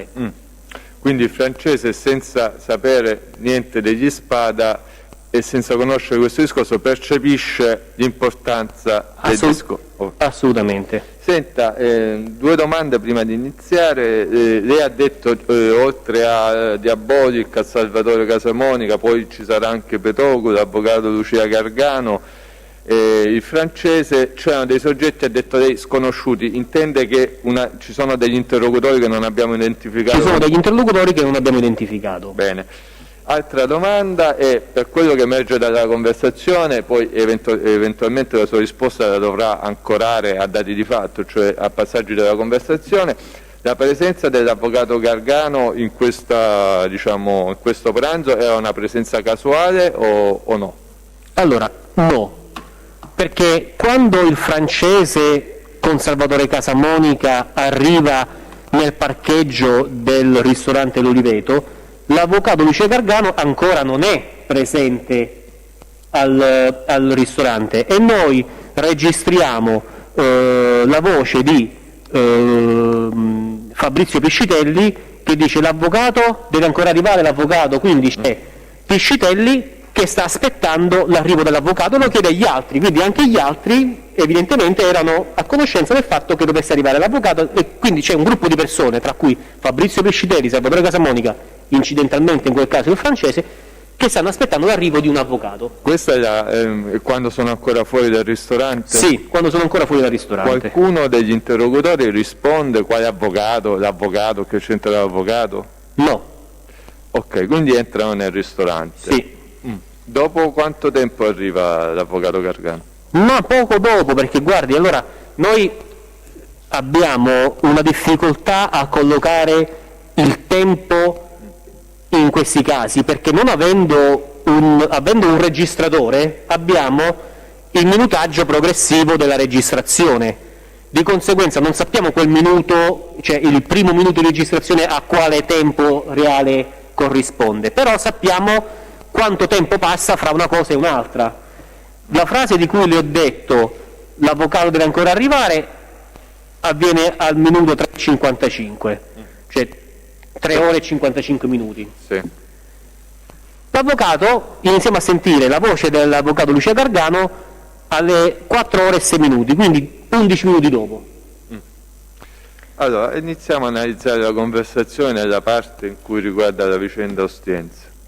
Allora, intanto Piscitelli Fabrizio, quando arriva l'avvocato Lucia Gargano, la chiama per nome, la chiama Lucia, si capisce che c'è un rapporto, come posso dire, di conoscenza tale per cui si danno del tu, insomma, colloquiale, e dice non vi ho presentato, quindi Piscitelli, parlando alla platea, presenta, dice non vi ho presentato, presenta Lucia Gargano dicendo è il nostro avvocato di fiducia proprio, quindi con questa espressione intende dire questo, l'avvocato di fiducia proprio. E una delle prime cose che registriamo, intanto va descritto il contesto, insomma, in cui ci troviamo. Siamo al ristorante Oliveto, c'è una tavolata a Grottaferrata in cui sono seduti il francese, a fianco di lui Salvatore Casamonica, di fronte c'è Lucia Gargano e Fabrizio Piscitelli. Quello che registriamo è addosso al francese, cioè il registratore è fisicamente addosso al francese.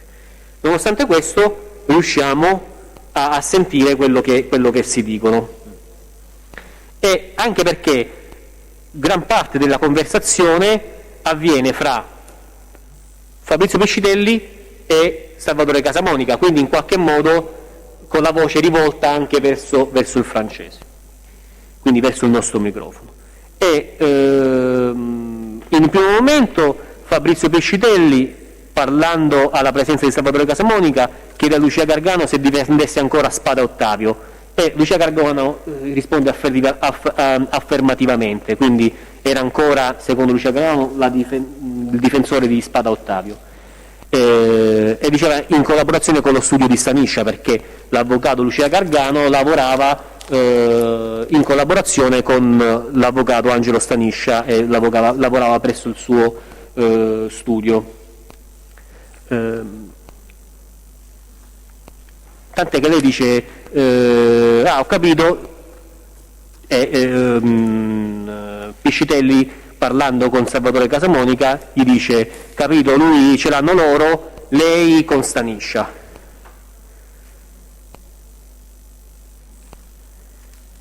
Inoltre, oltre al fatto che difendesse Spada Ottavio, emerge come difendessero anche Romolo, che, come abbiamo detto, Romoletto è il soprannome univoco, come posso dire, di Carmine Spada, e Roberto, che si intende in questo contesto chiaramente Roberto Spada.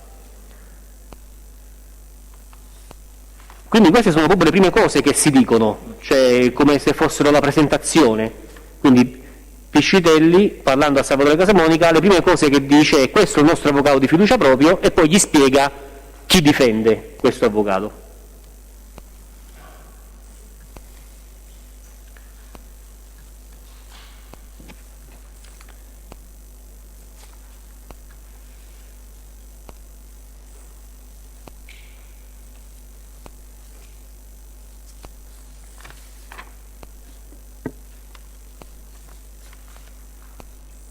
Poi Piscitelli fa una domanda all'avvocato Gargano e chiede: questa situazione di Romolo, di Ottavio, tu gliene hai parlato?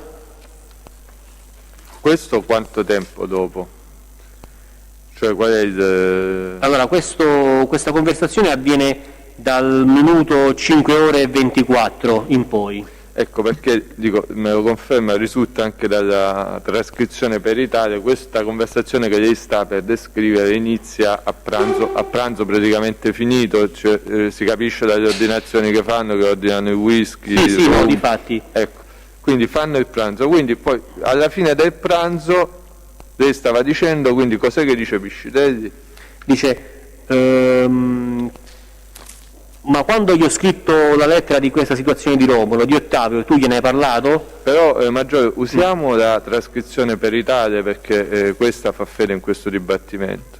Ok, questa situazione di Romolo, di Ottavio, tu gliene hai parlato? Quando gli ho scritto...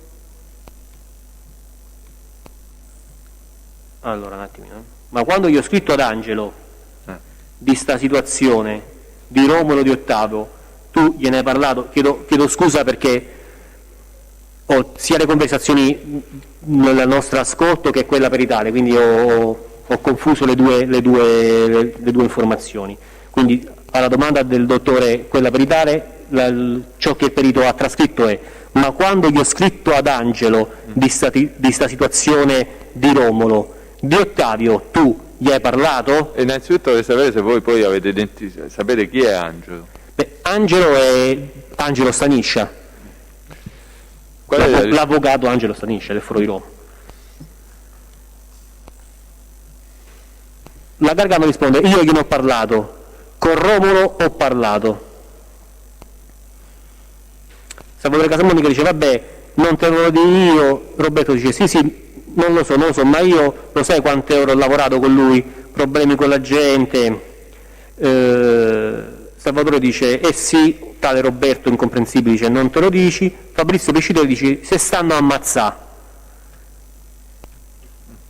Salvatore Casamonica risponde: vale la pena, credime, perché troppe volte devi fare le cose. Tale Roberto dice: no, c'è sta un altro problema. Poi Salvatore Casamonica dice: troppe volte, su e giù, su e giù e su e giù. Fabrizio, parti incomprensibili. Fabrizio Piscitelli dice: cioè, o la sistemiamo. Salvatore lo interrompe, dice: lascia perdere e faccio meglio. Lucia Gargano cioè Fabrizio Piscitelli dice: infatti lui pure mo parlerà col cugino.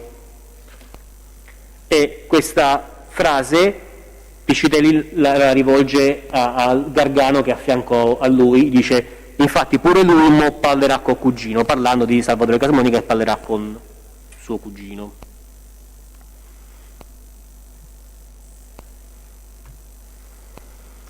Ecco, dal proseguo di questo dialogo si comprende di che cosa stanno parlando?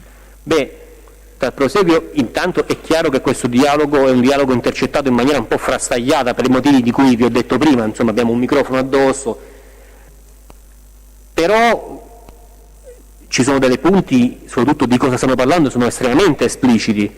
Inoltre abbiamo un vantaggio nell'ascolto di questo dialogo. Il dialogo, noi siamo arrivati qui a 5 ore e 15 minuti, insomma, quindi noi ci siamo sentiti chiaramente tutta la conversazione, tutto quello che hanno mangiato, è gente molto chiassosa, fanno grande rumore. In questo momento c'è, se sentite la traccia, c'è grandissimo silenzio. La traccia intende la traccia La audio? traccia audio. Cioè, gli interlocutori sono zitti, tutti quelli che fino a un momento prima facevano confusione, quando si inizia a parlare di questa cosa, rimangono in silenzio, quindi anche questo ci aiuta nel sentire parlano solo loro, si sentono solo le loro voci. E di cosa stanno parlando? Di fare da garanti per una pace. Ma chi è che chi sono? Perché lei ha detto il discorso viene introdotto dalla domanda fatta da Piscitelli all'avvocato Gargano. Sì. Cioè, hai parlato. Chi è che fanno da garanti? Poi gli dice che parlerà col cugino, poi inizia la discussione fra chi? Fra Piscitelli, Fabrizio e Salvatore Casamonica. Io intendo quando iniziano a parlare queste due persone e iniziano a parlare tra di loro di questa cosa, c'è silenzio, si sentono soltanto Salvatore Casamonica, Fabrizio Piscitelli e l'avvocato Lucio Gargano, che spesso si limita a dire un di conferma, tipo ho capito, o dirà poche battute incisive di cui parleremo successivamente. Gli altri interlocutori non si sentono più, sono chiaramente a tavola, ma sono in silenzio.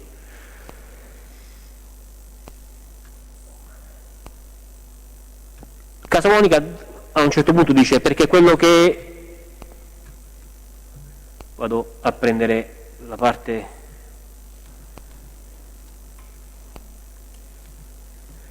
Salvatore Casamonica dice, sì, ovvio, mo la risolvemo sta cosa, anche perché poi non conviene a nessuno, penso io, no Fabri? Che poi certe volte, ti ripeto, non è come... Fabrizio Piscitelli dice, Salvatore, io con te c'ho un rapporto, lo sai, Casamonica, ma che scherzi Fabri, ma che scherzi? Fabrizio Piscitelli, con te, con Peppe e la maggior parte di Roma parla, ve porta a te, cioè pure gli amici nostri, tutti così. Salvatore Casamonica, ma che scherzi? Fabrizio Piscitelli, cioè l'altri non è che c'ha il rapporto che c'avevamo noi. Salvatore Casamonica, certo. Piscitelli, mo giù, Salvatore, ma però sai che c'è? Che poi alla fine non credere, poi alla fine se... Piscitelli dice, se uno può mettere pace, io davvero, davanti a quei fogli, io a quelli che ti dico, Salvatore dice, è ovvio, che adesso vieni, mi dice a me come Fabrizio ci ha mandato e quanto sono uscito. Salvatore Casamonica, se abbiamo potuto pensare una cosa io e te, abbiamo potuto, potrebbe essere quello per tutti, retroscena, capisci? Insomma, tutta una serie di battute trascritte che insomma non sto qui a dire. A un certo punto Salvatore Casamonica dice, il discorso è che Piscitelli dice, comunque è recuperabile il discorso di cui stanno parlando, questo rapporto. Piscitelli dice, parlammo dei bravi ragazzi e tutto quanto. Casamonica dice, no, te l'ho detto, Salvatore Casamonica, mo vedo un attimo di faccia un appuntamento e dei pallacce, che così almeno, però ti ripeto Fabri, sappi che mo io e te ci stiamo a mettere in mezzo per fare da garanti, hai capito? Piscitelli risponde, apposta te sto a D. Salvatore Casamonica dice, capisci che stiamo a fare io e te? Fabrizio dice, mettono avanti, tanto Romolo lo sai, Romolo se vuoi un pomeriggio, no, poi una serie di battute che non leggo perché sono interlocutorie. Fabrizio Piscitelli dice, se succede qualcosa, la frase la finisce Salvatore Casamonica, siamo io e te che stiamo a fare bravo, no, infatti, loro se la vedono loro. Salvatore Casamonica a un certo punto dice sì, io e te faccio, è normale, però poi devono fare bravi davvero. Fabrizio Piscitelli dice bravo io no, e io sui miei ci metto tutte e due le mani, intende sul fuoco. Salvatore Casamonica dice capisci che te voglio dire? Io la stessa cosa. Fabrizio Piscitelli dice se mettiamo seduti un giorno e no, mettiamo seduti ecco perché oggi te lo dico stanno sì lo so. Fabrizio Piscitelli dice oggi sono più forti quest'arti pure, capito che te voglio dire? Quindi per loro, non è perché magari oggi c'è solo fame, ma qui si tratta da soli, stiamo tra amici. Piscitelli ribadisce il sì deve essere sì e il no deve essere no. Casamonica dice è così.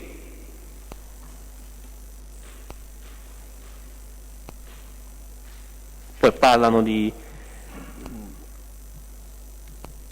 del whisky da prendere.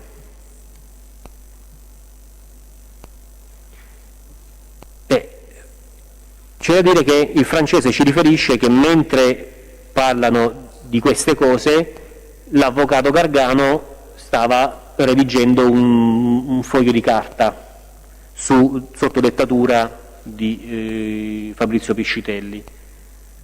Ma mentre parlano di queste cose o nel corso di questo pranzo? Cerchiamo di essere precisi su questo. Allora, il francese ci dice mentre parlano di queste cose.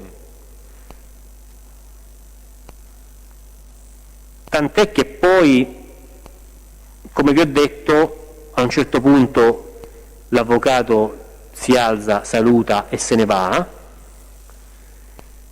e in quel momento il francese, che come abbiamo detto è uomo che ha fatto il carcere in Francia, ha fatto parte di consorterie criminali marsigliesi, insomma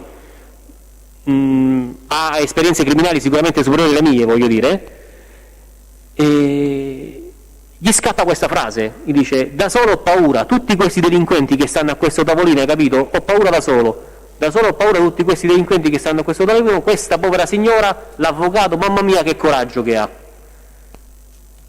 Quindi in qualche modo a dare anche un'interpretazione della scena in cui avvengono queste storie.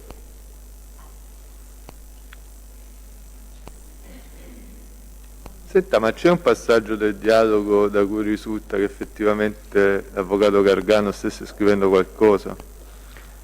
Sì, a un certo punto Fabrizio Piscitelli gli dice gli stai a scrivere sta cosa, Lucia Gargano dice senti, risponde Fabrizio Piscitelli, ma lui la legge lì e poi la strappa subito o se la porta?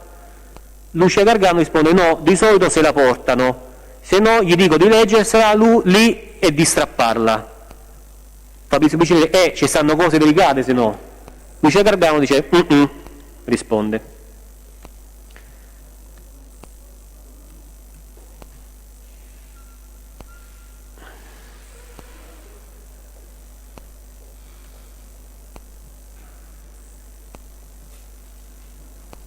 In conclusione, quando la Gargano sta andando via, per chiudere, Fabrizio Piscitelli gli dice alla Gargano ok, allora gli ho accennato a sto matto, e Lucia Gargano risponde sta cosa dei nostri è importante, siamo io e Salvatore, capì pure sta cosa. Lucia Gargano risponde allora vai, dice Salvatore Casamonica intervenendo in questo discorso, e Piscitelli risponde parlasse con Ottavio perché purtroppo sto Ottavio c'è stato mezzo però, e poi a quel punto arriva Petocu Dorian assolutamente avulso dal discorso.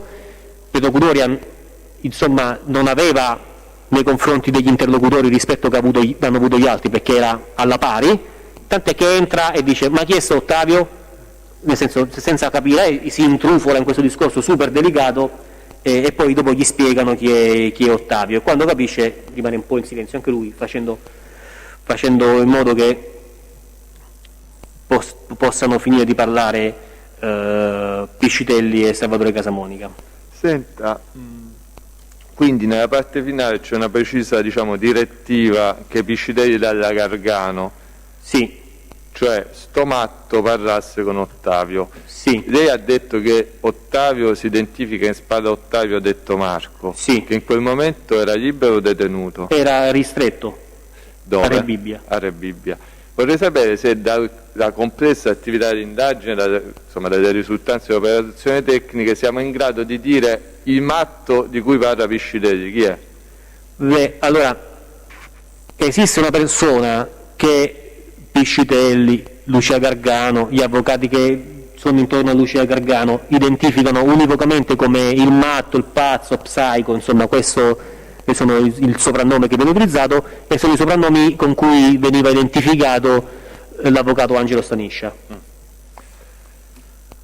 Senta, a che ora va via la Gargano, intendo l'orario della traccia audio? Alle ore 6, 5 minuti e 30 secondi. Ok. E anche dalla perizia risulta, insomma, che gli altri restano in quel ristorante per un bel po' dopo. Vorrei sapere se dopo che la Gargano va via si parla più di questa delicatissima vicenda di Ostia. No, non se ne parla più. Non si fa più nessun accenno, neanche quando si salutano, quando si risaluteranno Salvatore Casamonica e Fabrizio Piscitelli detto Diabolic. Non ne faranno più riferimento, ne parlano soltanto finché c'è l'avvocato Lucia Gargano. Senta, avete seguito accertamenti presso la casa circondariale di Re Bibbia? Beh, certo.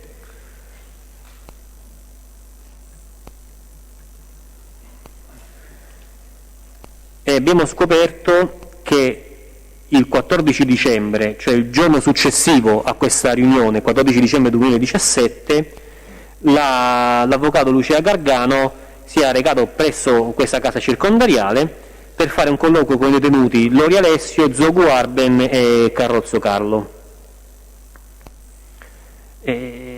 Ora, Lori Alessio è uno dei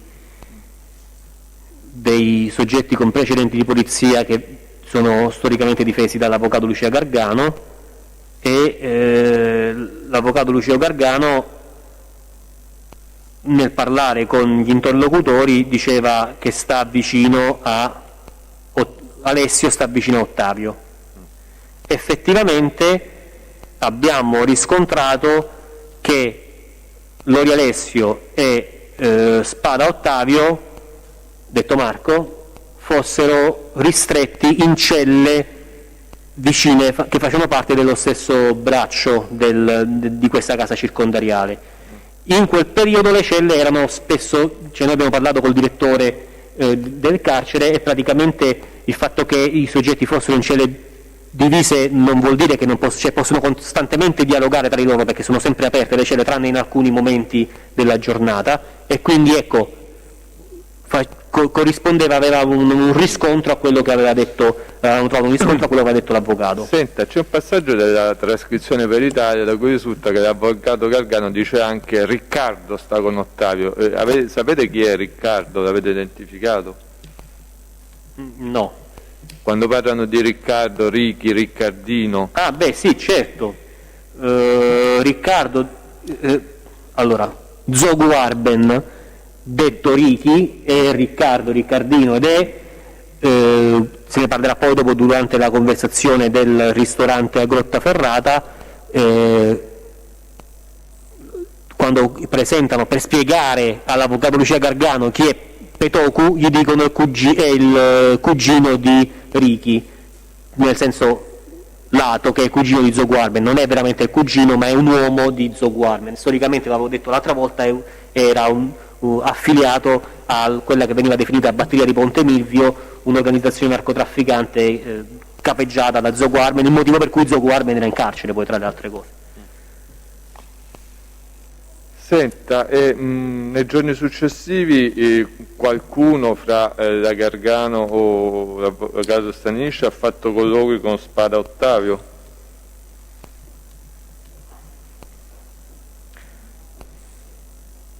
Allora, in data 18 dicembre 2017, quindi pochi giorni dopo, anche l'avvocato Angelo Staniscia si è recato qui e ha colloquiato con Spada Ottavio, detto Marco.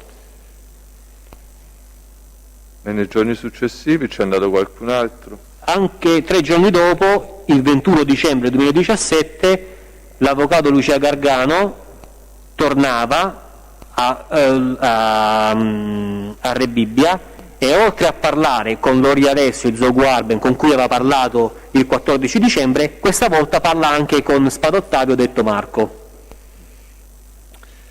Senta, Maggiore, diciamo poi della complessa, diciamo, situazione Ostiense parlerà il capitano Ceccagnoli nel corso della prossima udienza, però vorrei sapere, visto che voi nell'informativa lo avete scritto, richiamando le risultanze di un'indagine svolta dal capitano Ceccagnoli, avete capito chi è che si stava contrapponendo agli Spada in quel momento storico? Cioè, dobbiamo fare da garanti, cioè un gruppo era quello degli Spada, avete capito dall'altra parte chi c'era? Sì, no, certo, sicuramente. E l'abbiamo capito analizzando poi tutti gli atti prodotti che avevamo a disposizione in quel momento anche delle altre forze di polizia, ed era evidente che ci fosse una contrapposizione tra il gruppo degli Spada e il gruppo di cui faceva parte ed era uno dei membri vertice Esposito Marco, detto Barbolcino. Di questa pace, tra le altre cose, noi abbiamo trovato evidenze anche in ordinanze che quindi erano sostanzialmente e voi ne pubbliche. indicate una nella vostra informativa. Se lei fa un cenno, ci spiega di cosa si tratta, poi la prossima volta Ceccagnoli lo facciamo agganciare a questo cenno, così. Certo, allora nell'ambito dell'operazione Maverick, che è stata seguita dall'Arma dei Carabinieri, Maverick, procedimento penale 42.114/16, i colleghi dell'Arma avevano installato un ambientale nella quale viene registrata una conversazione che poi confluisce nella misura, nell'ordinanza di custodia cautelare, quindi noi la leggiamo da lì, in cui Di Francesco Fabio parla Maggiore, l'ambientale dove era installata intanto, e poi se spieghiamo chi è Di Francesco Fabio, o almeno se per quello che risulta. Allora, l'ambientale era installata all'interno dell'abitazione del Di Francesco, Ecco. quindi è un microfono ambientale dentro la casa di Di Francesco. Ecco, se ci indica gli estremi di questa conversazione, tanto nella vostra informativa sono indicati. Sì, allora,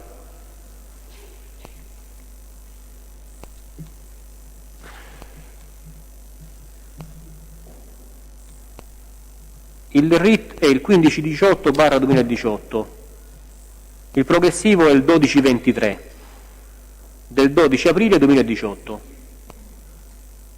e parlano del Di Francesco Fabio con Perulli di Natale, Perulli Natale e anche Sertorio Ombretta. Quindi ha detto RIT 1518 del 2018. Progressivo 1223. Che io non so se ho sbagliato, ma a me risulta progressivo 2109 del 17 aprile 2018.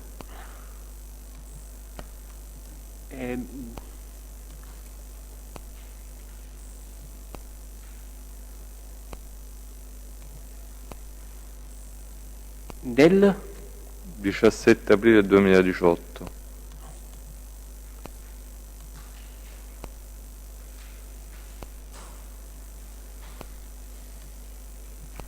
allora.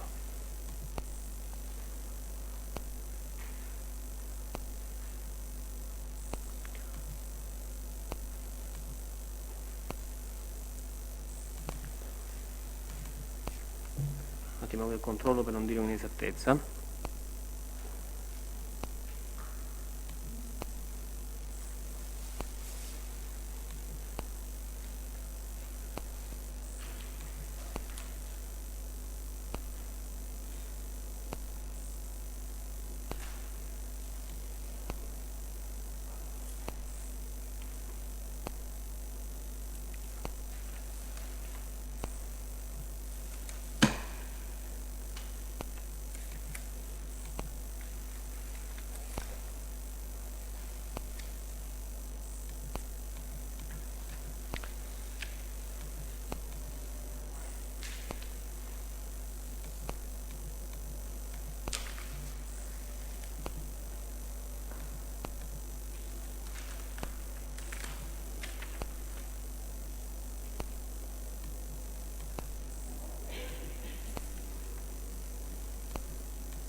Comunque la data è quella, Maggiore. Sì.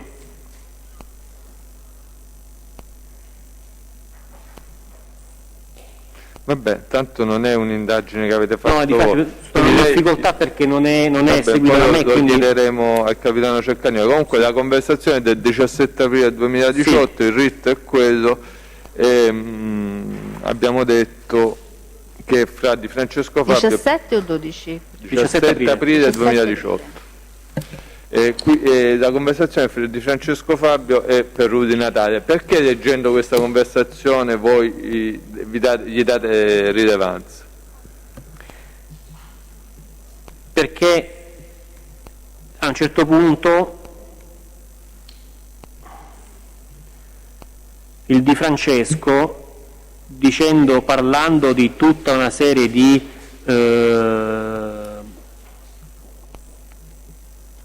situazioni in cui era coinvolto Barboncino, quindi Marco Esposito, dice che tante situazioni a Barboncino gli sono state apparate. Io lo dico perché devi fare delle cazzate, io dico perché devi fare delle cazzate del genere? Romoletto gliel'hanno apparato Diabolic e Fabietti perché se stava a cacà in mano, quindi al Barboncino Romoletto gliel'hanno apparato Diabolic, che è il soprannome di Fabrizio Piscitelli, e Fabietti, che Fabrizio Fabietti è, come posso dire, notoriamente poi è stato anche tratto in arresto per essere in grande raccordo criminale, un'altra operazione posta in essere dal gruppo di cui faccio parte, e in quell'operazione è evidente come Fabietti sia un collaboratore strettissimo di Fabrizio Piscitelli, insomma, cioè, più che collaboratore, insomma, erano soci in affari nel narcotraffico e Fabietti faceva il broker. Quindi questa frase per noi è molto interessante, dice Diabolic aveva fatto da pacere in un conflitto fra Romoletto, che è notoriamente Carmine Spada, quindi fra un conflitto fra gli Spada e un altro gruppo criminale, e questo, considerato le date, ci sembrava potesse coincidere con quanto successo a Grottaferrata nel dicembre 2017. Cioè, parliamo di pochi mesi dopo, ecco. Senta, avete seguito controlli sul territorio che confermano l'esistenza di rapporti fra queste persone, Piscitelli e... Sì, no, noi abbiamo riscontrato una serie di controlli del territorio non effettuati da noi, ma nel senso attraverso la compulsazione della banca dati SD abbiamo riscontrato che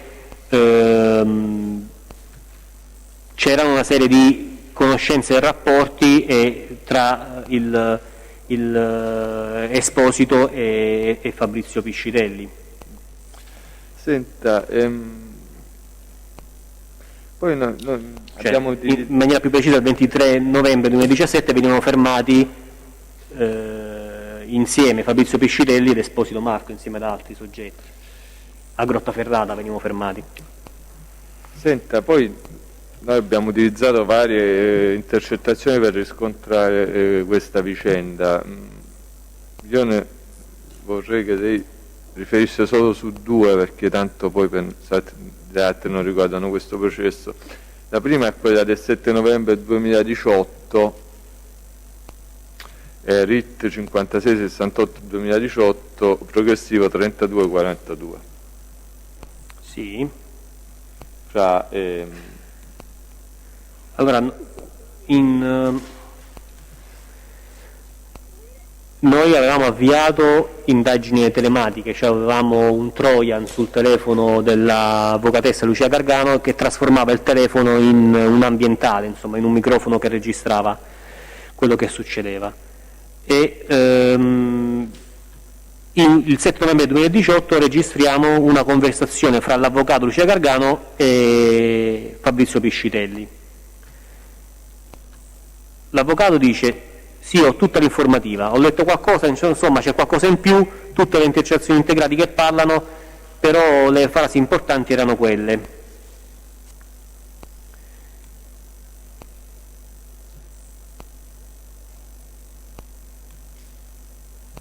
E si capisce che loro sono preoccupati da questi elementi che emergono da questa informativa. Ma di quale operazione stanno parlando, si è capito? Sì, stavano parlando di Maverick. Di Maverick, che era stata eseguita quando? Era stata eseguita pochi giorni prima, e ora esattamente la data, noi qui siamo nel 7 novembre del 2018. Perché voi ne date atto nella vostra informativa finale, a pagina 30, dite: Allora, in data 23 ottobre 2018 veniva la data esecuzione all'ordinanza Maverick, sostanzialmente. esattamente. E quindi il 23 ottobre veniva data esecuzione, e questa intercettazione è di novembre e del 4 novembre, quindi parliamo di 2 settimane dopo. Senta, vorrei sapere se complessivamente dalle operazioni tecniche è emerso che l'esecuzione dell'operazione Gramigna, cioè l'arresto di Casamonica Salvatore, ha destato preoccupazione. Sì.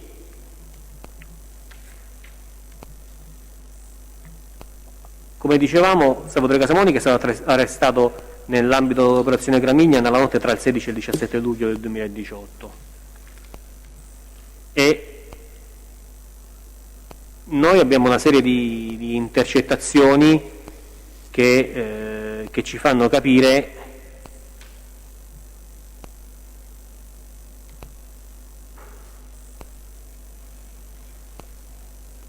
che in qualche modo il fatto che ci fosse attenzione su Salvatore Casamonica ha messo in ansia l'avvocato Lucia Gargano.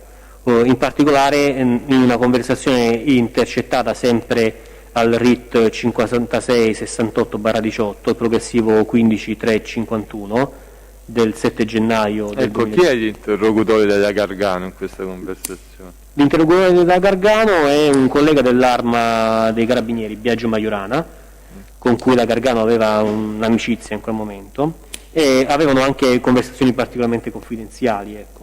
Come? Avevano conversazioni particolarmente confidenziali, cioè a questo Majorana Gargano raccontava molte cose della sua vita. E chiaramente noi riuscivamo a intercettare quello che si sentiva dal microfono del telefono, però è uno strumento che non ti permette di integralmente sentire tutto, anche perché spesso i telefoni sono lasciati da una parte e le persone conversano da un'altra, quindi in questo caso il Majorana cerca di tranquillizzare.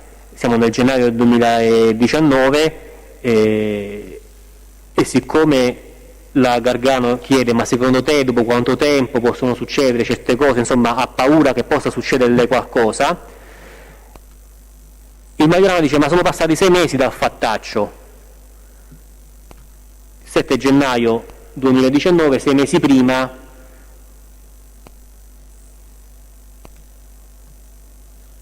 c'era stato l'arresto di Gramigna nel luglio del 2018. Majorana per chiedere: ma scusa, ma di che stai parlando? Cose brutte, di cosa ti può succedere? E la Gargano dice: brutte o medio brutte, sempre brutte sono, nel senso che anche se vengono a farti una perquisizione a casa è brutto sempre. Gli dico: mettetevelo a posto se riuscite. Cioè, quindi la Gargano ha paura che per qualcosa legato a un fattaccio successo 6 mesi prima, cioè quindi l'esecuzione di Gramigna, possano venire a fare delle perquisizioni a casa sua. E per contestualizzare dice: non so se tu vedi i miei accessi a Re Bibbia, ma sono drasticamente calati. Quindi collega, fa cita questi tre punti spaziali. 6 mesi prima lo dice Gargano, lo dice Majorana, la Gargano dice: ho paura che mi vengano quantomeno a fare una perquisizione a casa per fatti legati comunque ai miei accessi a Re Bibbia, quindi qualcosa legato alle persone a cui veniva a parlare qui. Ecco, ma avete verificato se effettivamente gli accessi a Re Bibbia della Gargano erano calati da un certo momento in poi? Sì, no, assolutamente, sono estremamente calati proprio dal fine luglio del 2018. Abbiamo richiesto poi, a seguito di questa telefonata, abbiamo chiesto... Senta, ecco, avete chiesto gli accessi a Re Bibbia Sì. della Gargano. Vorrei sapere se ci dai i numeri, quanti accessi prima del 17 luglio 2018 e quanti dopo?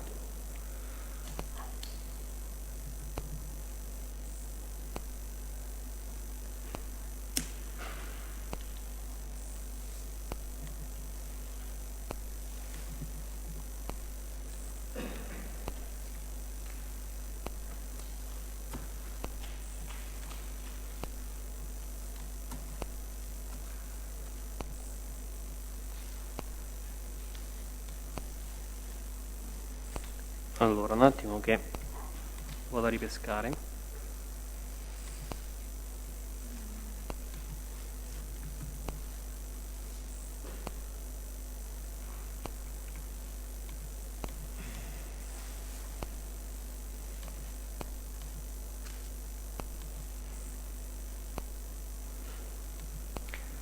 Allora, nel 2018 l'avvocato Lucia Gargano ha fatto complessivamente 27 visite presso Re Bibbia, di cui 25 prima del 17 luglio e solo 2 dopo il 17 luglio. Va bene. E di queste visite, tutte le visite fatte a Spada Ottavio sono tutte quante registrate nei primi mesi, cioè prima del 17 luglio dell'arresto, dopo non c'è più andata a colloquio con Spada Ottavio.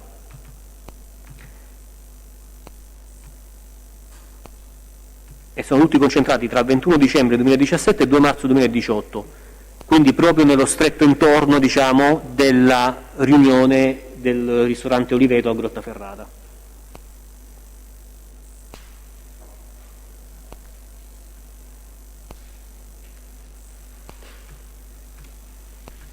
Senta, Maggiore, dopo la riunione a Ostia, insomma, dopo la riunione del 13 dicembre 2017, insomma, quella di Grottaferrata, si sono più registrati atti intimidatori ai danni degli Spada o di Esposito Marco o di persone strettamente legate a questi due gruppi?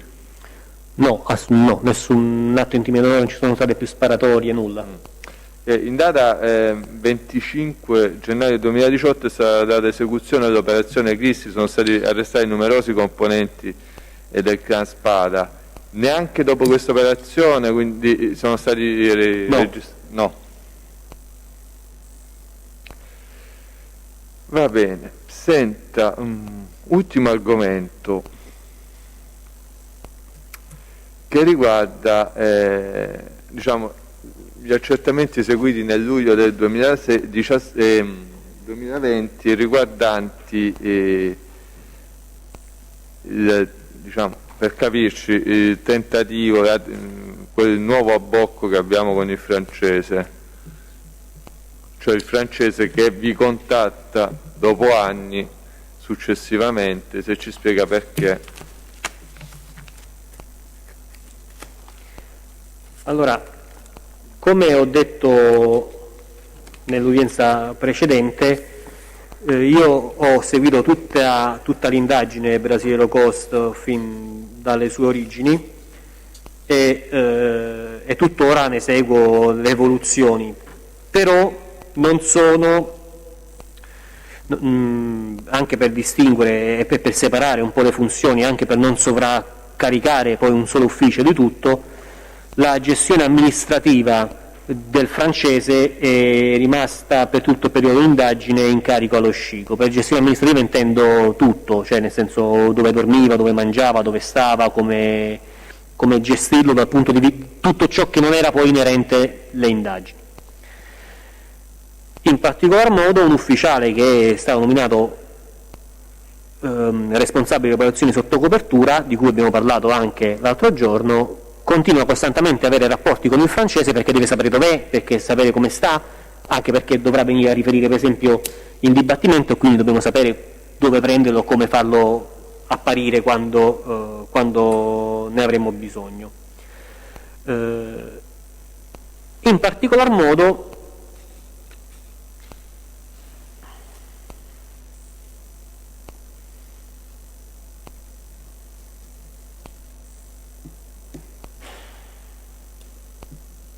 il responsabile delle operazioni sotto copertura ci fa sapere di essere stato contattato dal francese e che il francese era estremamente preoccupato nel luglio del 2020 perché era stato contattato dal suo avvocato, era riuscito a mettersi in contatto col suo avvocato francese, che gli aveva detto che lo stava cercando in particolar modo Armando Paolacci,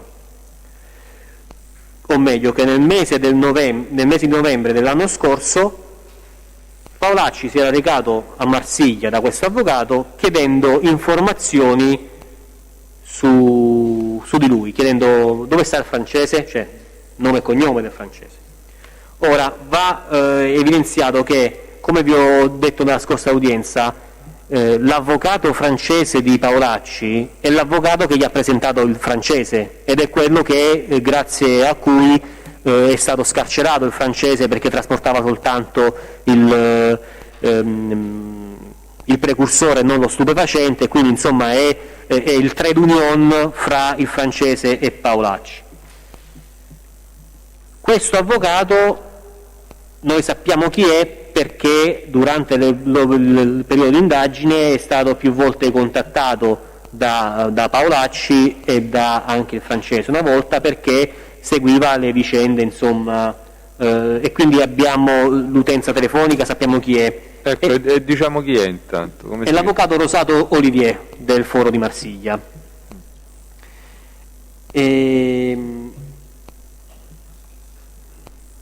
Senta, partiamo diciamo da quello che il francese dice al responsabile delle operazioni sotto copertura, che poi è la telefonata che innesta i nuovi accertamenti, no?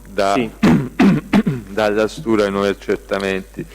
Lei ha detto, cerchiamo di essere precisi, lei ha parlato di novembre dell'anno scorso, mentre è più precisa l'indicazione che viene data.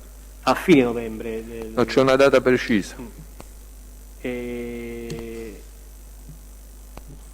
Allora, io ora qui non ho la nota del collega dello Scico che è allegata alla nostra nota. Sulla base di questa nota voi avete fatto tutta una serie di accertamenti, questa nota è allegata anche è allegata alle nostre informative. Alle vostre informative, quelle a sua firma? Sì, delle informative a mia firma. Vabbè, io ce l'ho qua, guardi, le presto il computer.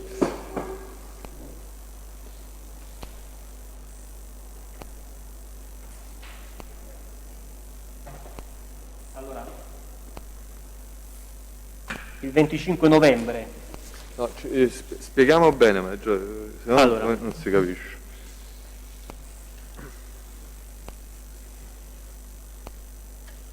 L'8 luglio del 2020 alle ore 13 circa il francese contattava l'ufficiale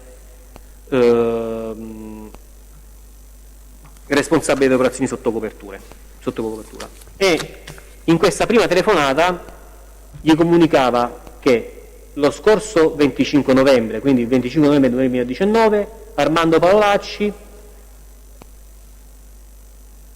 aveva incontrato l'avvocato di fiducia francese del francese. Sempre l'undercover francese riferiva che il suo avvocato gli aveva detto che il Paolacci aveva detto all'avvocato che lui, l'undercover, aveva collaborato con la polizia italiana, svizzera e statunitense. Inoltre, sempre Paolacci aveva chiesto all'avvocato francese se era nelle condizioni di dargli qualche informazione per rintracciare l'undercover francese, e diceva anche che era disponibile il Paolacci, eventualmente fosse stato necessario, a sostenere le spese tese ad avere queste informazioni. Quando l'avvocato francese, quando riesce a contattare soltanto a luglio l'undercover francese, dice che era preoccupato perché quando Paolacci saluta l'avvocato francese, scendono dallo studio e vanno a prendere un caffè in un bar lì sotto, e quando Paolacci se ne va, non se ne va via da solo, ma l'avvocato francese dice che se ne va via, si accompagnava con 2 soggetti di etnia rom. Questo alle 13. Alle 15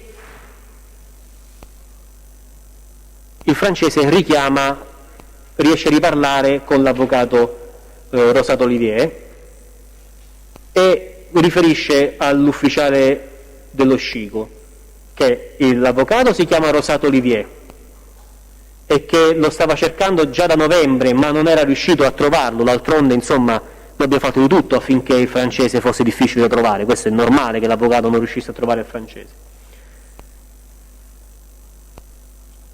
E poi faceva riferimento al fatto che era venuto a conoscenza che Paolacci dal 9 luglio di quest'anno doveva scontare 2 anni di arresti domiciliari per una condanna riportata in Francia. Insomma, questo glielo riferiva l'avvocato perché era una cosa che stava seguendo l'avvocato Rosato Olivier per conto del Paolacci. Queste sono le informazioni. Quindi che noi,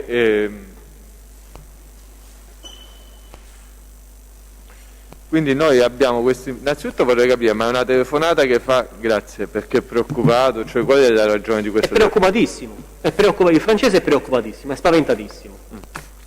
E vi dice che ci sarebbe stato un incontro il 25 novembre 2019 fra l'avvocato, come si chiama quello francese? Rosato Olivier e Paolacci Armando. Noi che tipo di accertamenti abbiamo eseguito per cercare in qualche modo di riscontrare questa circostanza? Noi a questo punto abbiamo richiesto e ottenuto i tabulati dell'utenza in uso al Paolacci. È l'utenza che noi avevamo all'epoca intercettata ed è l'utenza che riteniamo essere ancora in uso al Paolacci, perché il Paolacci l'ha recentemente citata in una denuncia fatta all'Arma dei Carabinieri. E dall'analisi di questo tabulato dell'utenza 345 23 72 136, il REC è il 7485/20, è un REC perché è un tabulato la cui utilizzazione è rilasciata dal PM. Dal 25 al 27 novembre 2019 l'utenza viene localizzata in Francia, l'utenza di Armando Paolacci, quindi coincide con lo spazio-tempo che ci aveva detto il francese, l'undercover francese, parlando con l'ufficiale responsabile di operazioni sotto copertura. In questo lasso di tempo l'utenza in uso al Paolacci ha una serie di contatti diversi con delle utenze francesi, che sono le utenze 0033 65 16 92 334 e 0033 62 55 51 728, che sono in uso all'avvocato Rosato Olivier perché sono le utenze sulle quali Paolacci contattava l'avvocato. Questo lo abbiamo agli atti dell'operazione Basilio Cost, al RIT 1425/17 dal 10 marzo 2017 al 28 giugno 2017, e poi lo stesso telefono viene staccato e riattaccato con un nuovo, si chiude l'intercettazione telefonica e si riavvia con un nuovo numero di RIT 4818/18,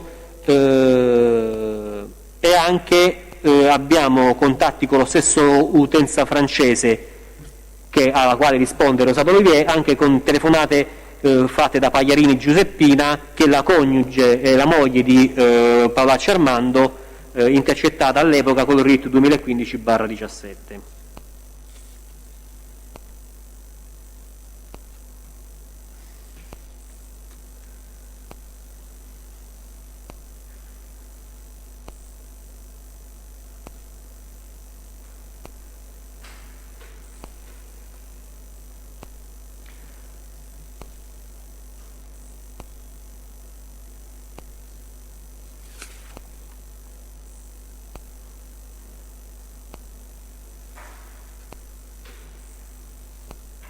In quel periodo poi Paolacci ha avuto tutta una serie di contatti con altri soggetti.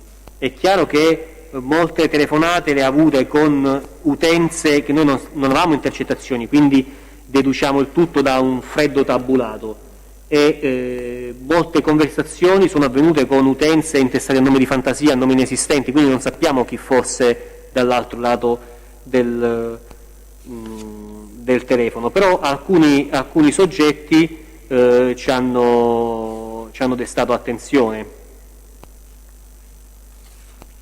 Senta, Paolacci, se ho capito bene, va in Francia nel novembre 2019. Sì, In quel momento noi avevamo già eseguito Brasile Low Cost, sì, cioè Mandolesi era già in carcere, sì. pure Casamonica Salvatore. Vorrei sapere, nei giorni immediatamente precedenti alla partenza, il Paolacci ha contatti con qualcuno con qualche soggetto vicino ai destinatari dell'ordinanza? E allora, noi abbiamo dei contatti telefonici fra Paolacci e Pendor Petar, che Pendor Petar è nato in Bulgaria il 14/4/65, soggetto aggravato da tutta una serie di precedenti di polizia, che noi sappiamo essere uno degli uomini più vicini a Silvano Mandolesi, perché spessissimo era a casa di Silvano Mandolesi e noi lo vedevamo dalle telecamere che avevamo, con cui controllavamo casa di Silvano Mandolesi. Poi contatta anche tale Simmi Igor, nato a Roma l'8 febbraio del 64, che è un soggetto gravato da numerosissimi precedenti di polizia per narcotraffico, e in queste indagini emergeva come l'anello di congiunzione fra i cartelli brasiliani e i trafficanti di Ostia, quantomeno in quel periodo di indagine.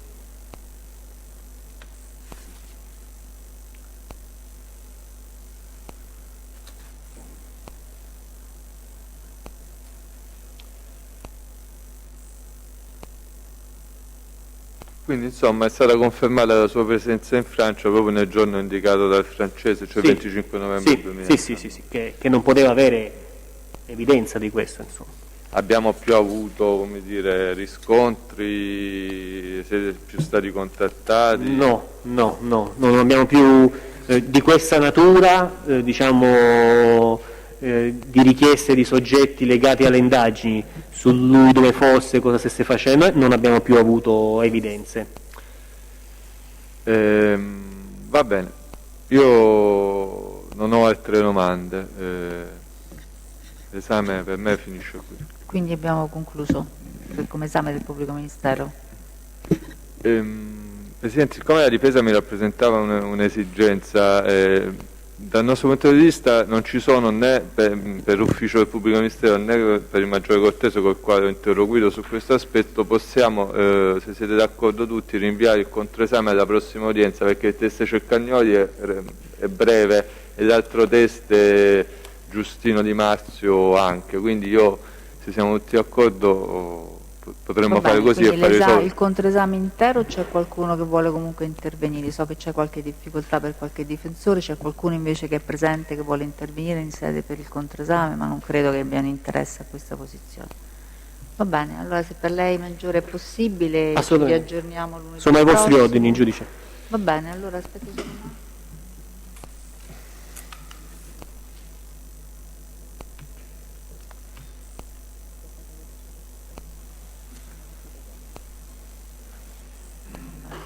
Va bene, allora anche il Tribunale, se c'ha qualche domanda di precisazione, le farà alla prossima udienza. Va bene, allora io Presidente ne approfitto prima di chiudere per fare una produzione documentale.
Va bene, allora ci riaggiorniamo, possiamo liberare il test, quindi che diffidiamo a ricomparire per l'ultimazione del contresame all'udienza del 21 dicembre, sempre per le 9, sempre qui a Rebibbia. Va bene, quindi il test può andare, Sì, grazie. Presidente, allora io Prego. vorrei produrre l'ordinanza del Tribunale di Sorveglianza di Roma depositata in data 31 marzo 2017, con la quale è stato disposto l'affidamento in prova ai servizi sociali di Casamonica Giuseppe, nato a Pietrasanta l'11 giugno 72. Questo riscontra un passaggio della deposizione del test della precedente udienza. C'era una conversazione fra Casamonica e il francese del 19 aprile 2017, nel corso della quale Casamonica faceva riferimento a un fratello che era uscito dopo una lunga latitanza. Noi lo identifichiamo in Casamonica Giuseppe. Sulla base di questa ordinanza la produco, penso che sia anche nell'interesse della difesa di Casamonica Giuseppe, che aveva sollecitato accertamenti su una serie di aspetti che risultano anche da questa ordinanza.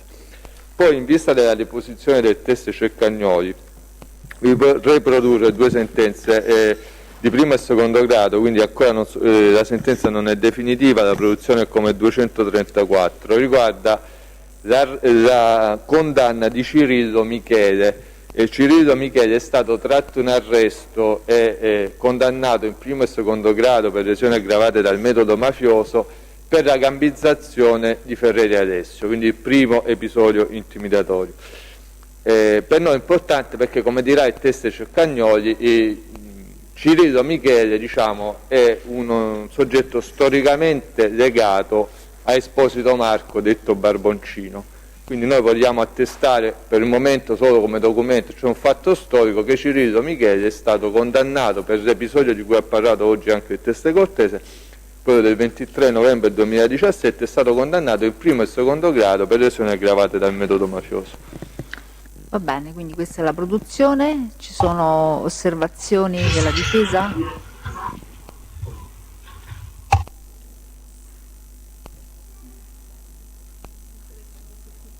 Scusi dall'Aquila, Presidente, Casamonica vorrebbe fare dichiarazioni spontanee. Sì, aspetti un attimo.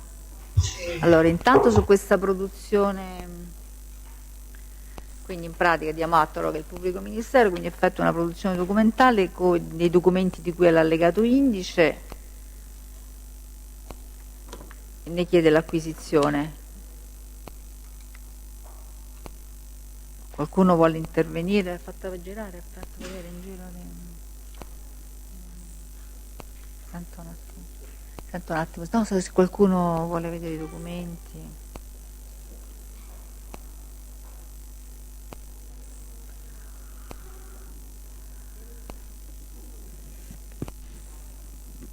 Va bene.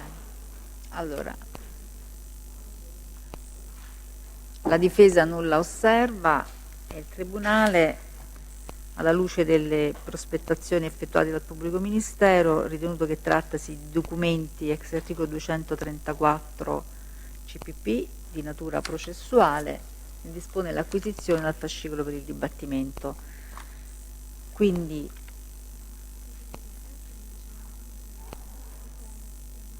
sì, allora prima di dare la parola all'imputato che l'ha chiesta e quindi poi di chiudere l'udienza, sollecitiamo il pubblico ministero poi a sciogliere la riserva in relazione all'audizione del test Amadei, cioè le parti, perché ci sarebbe stato appunto una possibile intesa per l'acquisizione di queste SIT oppure per l'audizione del test. Siccome lunedì è l'ultima udienza prima della sospensione, quindi volevamo capire se sentiremo Ceccagnoli Di Marzio, giusto, no? Giustino è stato citato per quell'udienza e l'ultimo test che dovrebbe essere rimasto, se non erro, è questo test Amadei. E poi c'è la riserva in relazione alla produzione delle verbali di SIT del test deceduto Carpentieri.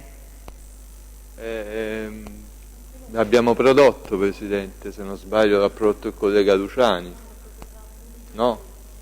Viene prodotto lunedì, mi dicono. Allora va bene, questo verrà prodotto lunedì, il verbale di SIT Carpentieri. Per quanto riguarda invece il test Amadei, c'è l'accordo. Per quanto mi riguarda c'è il consenso. C'è il consenso.